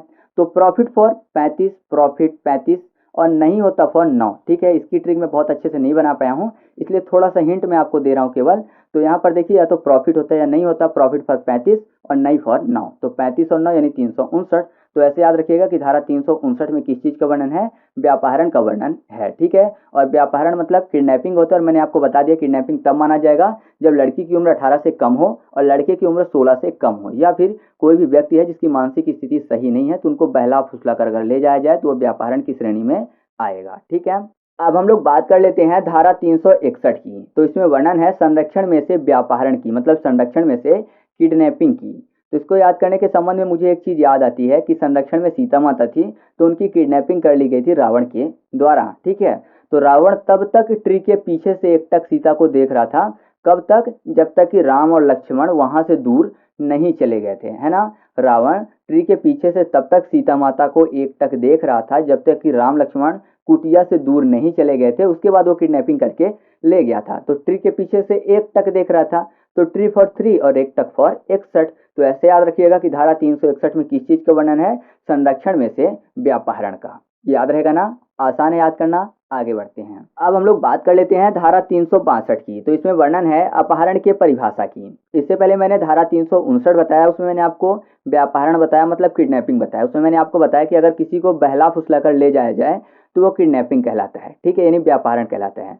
अपहरण का मतलब क्या है कि अगर किसी भी उम्र के व्यक्ति को बलपूर्वक ले जाया जाए तो वो कहलाता है अपहरण, ठीक है। बलपूर्वक किसी भी व्यक्ति की उम्र को ले जाया जाए तो वो अपहरण है। और उसमें मैंने उम्र की सीमा आपको बताई थी कि लड़का 16 साल से कम का हो और लड़की 18 साल से कम की हो, ठीक है। और अगर कोई भी व्यक्ति मानसिक रूप से सही नहीं है तो उसको अगर बहला फुसला कर ले जाया जाता है तो वो किडनैपिंग कहलाता है। तो अपहरण मतलब किसी भी उम्र के व्यक्ति की बात हो रही है, ठीक है, वो भी किसी भी उम्र के व्यक्ति को बलपूर्वक ले जाना। तो आपने देखा होगा कि ज्यादातर जैसे क्या करते हैं आतंकवादी लोग हो गए, वो लोग यात्री से भरी बस को अपहरण कर लेते हैं, या फिर कुछ भी ऐसे आपने सुना होगा बहुत सारी मूवियों में, बहुत सारे सीरियल में, कि यात्री से भरी जो बस होती है उसको पूरा का पूरा अपहरण कर लेते हैं। तो यात्री में आपको पता मिल जाएगा शब्द ट्री, ठीक है, 3 फॉर 3 और बस फॉर 62 यानी 362। तो आप ऐसे याद रखिएगा कि अपहरण की परिभाषा किस धारा में वर्णित है, धारा 362 में, ठीक है। अब हम लोग बात कर लेते हैं धारा 366 की। तो इसमें वर्णन है विवाह के लिए अपहरण, मतलब जबरदस्ती किसी को विवाह के लिए ले जाना, ठीक है। तो यहाँ पर देखिए 366 में एक शब्द लिखा हुआ है 3 और 66 में शब्द लिखा हुआ है 6। तो ऐसा समझिए कि अगर किसी को जबरदस्ती ले जाएंगे तो जाहिर सी बात है उसको खींच के ले जाएंगे। खींचने का मतलब तीनना भी होता है कि अगर उसका हाथ पकड़ के यानी तीन के ले जाएंगे उसको जबरदस्ती, तो जाहिर सी बात है सामने वाला क्या बोलेगा, छोरो छोरो, ठीक है। तो तीन के ले जा रहे हैं तब बोला है छोरो छोरो, तो 3 और छोरो छोरो फॉर 6। तो 366 में किस चीज का वर्णन है, विवाह के लिए अपहरण का, ठीक है। और इसमें सजा जो है कितनी मिलती है, तो वो मिलती है 10 साल तक की कैद अगर कोई भी ऐसा करने की कोशिश करता है। अब हम लोग बात कर लेते हैं धारा 375 की, जिसमें बलात्कार संघ के परिभाषा का वर्णन है। उसके बाद है धारा 376 जिसमें बलात्कार संघ के दंड की बात की गई है। तो 10 साल या फिर आजीवन कारावास तक की सजा हो सकती है, यानी 10 साल का कैद या फिर आजीवन कारावास, कम से कम 10 साल। तो यहाँ पर उसके बाद है धारा 376 डी जिसमें सामूहिक बलात्कार का वर्णन है, उसकी सजा होती है आजीवन कारावास। तो कुल मिलाकर ऐसा समझे कि 375 और 376 में बलात्कार संघ यानी बलात्कार से संबंधित धाराएं हैं। और ये जो धाराएं होती हैं ये बाल विवाह में भी यही लगती हैं, ठीक है। अगर किसी का बाल विवाह करवाया जाता है तो यही धाराएं लगाई जाती हैं। तो सिंपल से अगर बाल विवाह को याद कर लेंगे तो ये सभी चीजें हमको याद हो जाएंगी, ठीक है, क्योंकि आप उसी से इसको कोरिलेट कर लीजिएगा। तो बाल विवाह के संबंध में धारा 375 और धारा 376 को याद करते हैं। तो इसको ऐसे समझिए कि मान लीजिए किसी का विवाह जो है टीन एज में हो गया, छोटेपन में हो गया, ठीक है। तो वो क्या होता है कि जब वो बड़ा होता है तो जरूरी नहीं कि उसी से विवाह करे, ठीक है, या फिर उसी से विवाह करने में वो सहमत हो। तो ऐसी स्थिति में ज्यादातर यही होता है कि जो टीन एज में विवाह हुए हैं वो पीछे हट जाते हैं लोग, ठीक है। वो बच्चे क्या करते हैं, पीछे हट जाते हैं उस विवाह से और उस विवाह का साथ छोड़ देते हैं। या तो उससे मतलब पीछे हट जाते हैं उस विवाह से टीन एज के बच्चे, या फिर वो साथ छोड़ देते हैं। तो मैंने बोला पीछे हट जाते हैं तो पीछे फॉर 75, टीन एज के बच्चे तो 3 फॉर 3, तो 3 एज के बच्चे जो पीछे हट जाते हैं तो 375 हो गया। और मैंने बोला कि पीछे हटने के बाद वो क्या करते हैं, साथ छोड़ देते हैं, तो साथ छोड़ने में 7 और 6। तो ऐसे याद रखिएगा कि धारा 375 और धारा 376 में किस चीज का वर्णन है, बाल विवाह का, ठीक है। और उसके संबंध में ये जो मैंने आपको बता ही दिया कि बलात्कार संघ की परिभाषा का भी वर्णन है, और जितने भी बलात्कार संघ से संबंधित अपराध हैं वो इसी के अंतर्गत आते हैं, चाहे बलात्कार संघ का दंड हो या फिर बलात्कार संघ में मृत्यु हो या फिर सामूहिक बलात्कार हो। तो इसके संबंध में धारा 375 और धारा 376 ही है, और इसी से संबंधित बाल विवाह भी है। तो आप इसको याद रखिएगा, ठीक है। अब हम लोग बात कर लेते हैं धारा 378 की। तो इसमें वर्णन है चोरी के बारे में, ठीक है। तो इसको याद करना आसान है क्योंकि यहाँ पर देखिए चोरी शब्द लिखा हुआ है। चोरी आपको पता है चोर करते हैं, यानी हाथ साफ करना भी बोलते हैं ना, कि चोर जो है वो हाथ साफ करके चला गया। तो आपको ये भी पता है कि ज़्यादातर चोरी कब होती है, जब इंसान सोते रहते हैं। तो ऐसा कह सकते हैं ना कि जब हम सोती तब चोर हाथ साफ करती, ठीक है। जब हम सब सोती तो चोर हाथ साफ करती। तो सोती फॉर 37, सोती हाथ साफ करती, मैंने बोला था हाथ फॉर 8, सोती और 8 यानी 3 7 8 अर्थात धारा 378। तो जब हम सोते हैं तो चोर हाथ साफ करता है, तो हाथ साफ करना मतलब चोरी करता है। तो धारा 378 में किस चीज़ का वर्णन है, चोरी का वर्णन है, ठीक है। अब आगे बात करते हैं। अब हमारे सामने अगला है धारा 379। इसमें वर्णन है चोरी के दंड का, ठीक है। तो आपको पता है चोरी 378 में है, तो जस्ट उसके बाद चोरी के दंड की बात की गई है। चोरी की जो दंड मिलती है यानी सजा कितनी मिलती है, तो वो मिलती है 3 साल तक की कैद प्लस जुर्माना, ठीक है। अब आगे बढ़ते हैं। अब बात कर लेते हैं धारा 390 की। तो इसमें वर्णन है लूट का, ठीक है। मैं आपको बता दूं लूट वो होती है जिसमें ज़्यादा से ज़्यादा 4 लोग हो, ठीक है। 4 लोग से अगर ज़्यादा हो गए तो फिर लूट नहीं कहलाएगी बल्कि वो डकैती कहलाएगी। तो 4 लोग अगर हैं ज़्यादा से ज़्यादा तो वो लूट की श्रेणी में आता है। तो इसको याद करना आसान है क्योंकि लूट शब्द खुद ही बोल रहा है कि मैं धारा 390 में वर्णित हूँ। कैसे, तो देखिए जो लूट का ला है कैसा दिखता है, 3 की तरह। ऊ की मात्रा जो लगी हुई है वो कैसे दिखती है, तो आप बोलेंगे 9 की तरह। तो 3 और 9 तो मिल गए। फिर उसके बाद टा शब्द लिखा हुआ है, टा को अगर थोड़ा सा जोड़ दें, ठा जैसा कर दें, तो कैसा दिखेगा, 0 जो कि लटक रहा है। तो कितना हो गया, 390, यानी लूट का वर्णन किसमें है, 390 अर्थात 390 में, ठीक है। आसान है ना। आगे बात करते हैं। अब हम लोग बात कर लेते हैं डकैती के बारे में। तो डकैती जो है वो धारा 391 में वर्णित है। मैं आपको बता दूं कि जैसे लूट में ज़्यादा से ज़्यादा 4 लोग होते हैं, तो अगर 4 से ज़्यादा लोग हो गए, 5 या 5 से अधिक, तो वो डकैती में आ जाता है, ठीक है। तो इसको याद करना आसान है क्योंकि आपको पता है डकैती मतलब डाकुओं की बात हो रही है, और डाकू ज़्यादातर जंगलों में रहते हैं, यानी जहाँ बहुत ज़्यादा ट्री हो, पेड़ पौधे हों, ठीक है, झाड़ियाँ हों, वहाँ पर डाकू लोग एक कोने में निवास करते हैं, सबके बीच में नहीं रहते। तो ट्री के पास छुपे होते हैं एक कोने में। तो ट्री फॉर 3 और एक कोने फॉर 91। तो 391 में किस चीज़ का वर्णन है, डकैती का वर्णन है, ठीक है। और साथ ही कुछ चीज़ें मैं आपकी इन्फॉर्मेशन के लिए बता देता हूँ कि 392 में लूट के दंड का वर्णन है, ठीक है। लूट की परिभाषा 390, जबकि लूट का जो दंड है किसमें वर्णित है, 392 में, 91 के बाद, ठीक है। आपको बता दूं कि सजा कितनी होती है, तो वो होती है 10 साल कैद प्लस जुर्माना, ठीक है। और अगर कोई भी नेशनल हाईवे में रात में लूट करता है तो 14 साल का कैद और प्लस जुर्माना, ठीक है। और जो डकैती का दंड है ना, वो धारा 395 में वर्णित है, और इसकी जो सजा होती है वो होती है आजीवन कारावास। तो इस चीज़ को आप खुद से याद रखिएगा। मैंने आपको लूट की परिभाषा किसमें वर्णित है वो बता दिया, डकैती की परिभाषा किसमें वर्णित है वो बता दिया, और दंड 392 और 395 में वर्णित है, ठीक है। इसके बाद बात करते हैं धारा 401 की। इसमें वर्णन है चोरों की टोली में से होना, ठीक है। तो चोरों की टोली में से होने पर क्या दंड होता है, 7 साल की कैद होती है। तो चोरों की टोली में से होना मतलब क्या, कि चोरों की टोली में से एक होना, यही ना।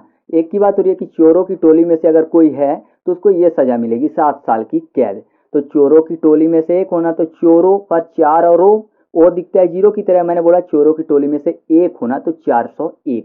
तो धारा 401 में किस चीज़ का वर्णन है दोस्तों, चोरों की टोली में से एक होने का दंड, ठीक है। अब आपको पता है कि चोर जो होते हैं डाकू से कम खतरनाक होते हैं, ठीक है। तो डाकू जो है चोर से ऊपर आएंगे क्योंकि डाकू ज़्यादा खतरनाक होते हैं चोरों से। तो डाकू जो है चोर के ऊपर आएंगे, यानी 401 में चोर हैं तो 400 में डाकू आएंगे। तो इसको भी याद रखिएगा, और इसकी सजा होती है 10 साल की कैद। अब हम लोग बात कर लेते हैं धारा 494 और 95 की, ठीक है। तो 494 में वर्णन है पति या पत्नी के जीवन काल में पुनः शादी का। तो इसका दंड क्या होता है, तो 7 साल की कैद होती है और जुर्माना होता है, ठीक है। 495 में वर्णन है दूसरे विवाह के दौरान पहले को छिपाना। तो इसकी जो सजा होती है वो होती है 10 साल की कैद प्लस जुर्माना, ठीक है। तो इसको याद करना है। तो आपको पता है कि शादी में इंपॉर्टेंट चीज़ होती है फेरे। तो फेरे से आपको फोरे याद आ जाएगा, शादी के फेरे, तो फोर आपको याद आ गया। अब शादी होती है तो जाहिर सी बात है खुशियों का टाइम है, तो लोग नाचते भी हैं। तो नाचने में 9 और 4 शब्द लिखा हुआ है, ठीक है। तो नाच फॉर 9 4। तो 494 में किस चीज़ का वर्णन है, पति या पत्नी के जीवन काल में पुनः शादी का। फिर जो 495 है इसमें लिखा हुआ है पहले विवाह को छिपाना, यानी पहचान को छिपा रहा है पूरी तरह से कि एक बार विवाह हो चुका है। तो पहचान फॉर 95 और शादी है तो फेरे होंगे, तो फेरे फॉर 4 और पहचान फॉर 95, यानी 495 में किस चीज़ का वर्णन है? दूसरे विवाह के दौरान पहले को छिपाने का। याद रहेगा ना? आगे बढ़ते हैं। अब है धारा 498 का, इसमें वर्णन है महिला को प्रताड़ित करने का। तो आपको पता है प्रताड़ित करने के तरीके दो होते हैं, एक तो महिला से ऊंची आवाज में बात करना, या फिर दूसरा ये कि महिला के ऊपर हाथ उठाना। तो ऊंची आवाज में बात करें या फिर हाथ उठाएं, दोनों के दोनों प्रताड़ित करना ही है। ठीक है, तो ऊंची फॉर 49 और हाथ उठाना फॉर 8, तो 49 और 8 यानी 498। ठीक है, और ऑप्शन देखिए आप का क्लियर कर लोगे कि 498 का में महिला को प्रताड़ित करने का आपराधिक कार्य का वर्णन है। ठीक है, ऐसा नहीं होगा कि आपके सामने ऑप्शन होंगे, आपसे पूछा जाएगा कि महिला को प्रताड़ित करना आईपीसी के किस धारा के अंतर्गत एक आपराधिक कार्य है, और आपको ऑप्शन दे देगा 496, 497, 498 और 498 का। ऐसा कभी नहीं होता, ज़्यादातर आपको ऐसे दे देगा कि 315, 212, ठीक है, 498 का और 511, तो दूर दूर ऑप्शन देता है, तो क्लियर हो जाएगा कि 498 का में महिला को प्रताड़ित करने का अपराध वर्णित है। ठीक है, अब बात करते हैं धारा 499 की। इसमें वर्णन है मानहानि की परिभाषा का। तो मानहानि की परिभाषा, जाहिर सी बात है किसी बंदे का ऊंचा नाम है ना, तभी तो मानहानि होगी। मान लीजिए किसी का कोई नाम नहीं है, ठीक है, उसने पहले से अपने नाम बोल रखे हैं, बोल रखे समझते हैं, मतलब उसने अपने नाम कमाया ही नहीं है, कोई उसको पहचानता ही नहीं, तो मानहानि कितनी होगी? थोड़ी सी। लेकिन अगर किसी का ऊंचा नाम है तो मानहानि ज़्यादा होगी। तो ऊंचा फॉर 49, नाम फॉर 9, 49 और 9 यानी 499। तो याद रखिएगा धारा 499 में मानहानि की परिभाषा का वर्णन है, और इसका जो दंड है उसका वर्णन है धारा 500 में। ठीक है, इसके जस्ट बाद दंड क्या होता है? तो 2 साल की कैद प्लस जुर्माना होता है मानहानि के दंड। ठीक है, अब बढ़ते हैं आगे। तो हमारे सामने अगला है धारा 509। इसमें वर्णन है ऐसे शब्द जो अनादरित करें, मतलब कि महिलाओं को गलत इशारे करना या फिर अश्लील कॉल करना, अश्लील पत्र देना, ये सब। ठीक है, तो इसका मतलब आप समझिए कि मान लीजिए कोई कॉल करता है या फिर पत्र देता है, ठीक है, तो जाहिर सी बात है कि अगर वो सामने होगा तो पिट जाएगा, और दूर है तो बच जाएगा। ठीक है, कॉल कर रहा है, दूर से कर रहा है तो बच गया मान लीजिए। और अगर वह पास में है तो जाहिर सी बात है गलत गलत इशारे अगर कर रहा है तो महिलाएं क्या बोलेंगी? पास आओ ना तब बताऊं तुमको, गधे कहीं के। जाहिर सी बात है मैंने गधा बोल के गधों का जो है अपमान कर दिया है, गधे नहीं होते वो, गधे से भी बदतर होते हैं। लेकिन यहाँ पर बात फिलहाल इतनी हो रही है कि महिलाएं यही बोलेंगी कि पास आओ ना तब बताऊं तुमको। ठीक है, पास आओ ना, पास फॉर 5, आओ फॉर ओ और ना फॉर 9, यानी 509। तो आप ऐसे याद रख सकते हैं कि धारा 509 में किस चीज़ का वर्णन है? महिलाओं को गलत गलत इशारे करना, अश्लील कॉल या फिर अश्लील पत्र देना। ठीक है, तो इस चीज़ का अपराध का वर्णन इसमें है। अब हम लोग बात कर लेते हैं आईपीसी के लास्ट धारा की, जो है 511। इसमें वर्णन है अपराध के प्रयत्न का। इसकी ट्रिक मैं आपको बताऊं, इससे पहले मैं आपसे बोलना चाहूँगा कि मुझे लगा नहीं था कि मैं आईपीसी की धारा को अच्छे से ट्रिक के माध्यम से पूरा करवा पाऊंगा। मैंने एक वीडियो बनाई भी थी, तो वो मैंने बनाई थी आपकी महिलाओं से संबंधित अपराध की। ठीक है, तो उसमें ज़्यादा से ज़्यादा 12-13 धाराएं थी, तो उसको मैंने किसी प्रकार से किया था, लेकिन मुझे लग नहीं रहा था कि मैं इसकी ट्रिक पूरी बना पाऊंगा। लेकिन आप सबके सपोर्ट से ये पॉसिबल हो पाया है, जबकि ये मुझे भी याद हो गई हैं, उम्मीद है आपको भी याद हो गई होंगी। ठीक है, तो आप इसका रिवीजन करते रहिएगा, जिससे कि ये चीज़ कभी ना भूले, क्योंकि आपको पता है ये आपके दैनिक जीवन से भी संबंधित है। ठीक है, तो इसको याद करना है अगर 511 को, तो इसमें लिखा हुआ है अपराध का प्रयत्न। अब अपराध का प्रयत्न तभी पता चलेगा जब कोई बंदा पकड़ा जाए चोरी करते हुए या फिर कोई भी काम करते हुए, है ना। अगर चोरी करके निकल गया तो अपराध तो हो गया, प्रयत्न नहीं किया, उसने कर लिया वो काम। ठीक है, तो अगर कोई पकड़ा जाए तभी पता चलेगा कि उसने अपराध का प्रयत्न किया है। तो पकड़ा जाए, ठीक है, यानी पकड़ा जाना जरूरी है। पकड़ा जाना जरूरी है तो पकड़ा फॉर 5 और जाना जरूरी है तो जाना फॉर 11, 511। वैसे मैं पकड़ा नहीं बोलता, मैं पकड़ा बोलता हूँ। ठीक है, याद करने के लिए मैं आपको बता रहा हूँ कि पकड़ा जाना जरूरी है, तो आप भी 2-4 बार बोलिएगा तो याद हो जाएगा। तो धारा 511 में किस चीज़ का वर्णन है? अपराध के प्रयत्न का। ठीक है, तो इस तरीके से हम लोगों ने आईपीसी की सभी धाराओं को ट्रिक के माध्यम से याद किया, जो कि एग्जाम की दृष्टि से महत्वपूर्ण थी।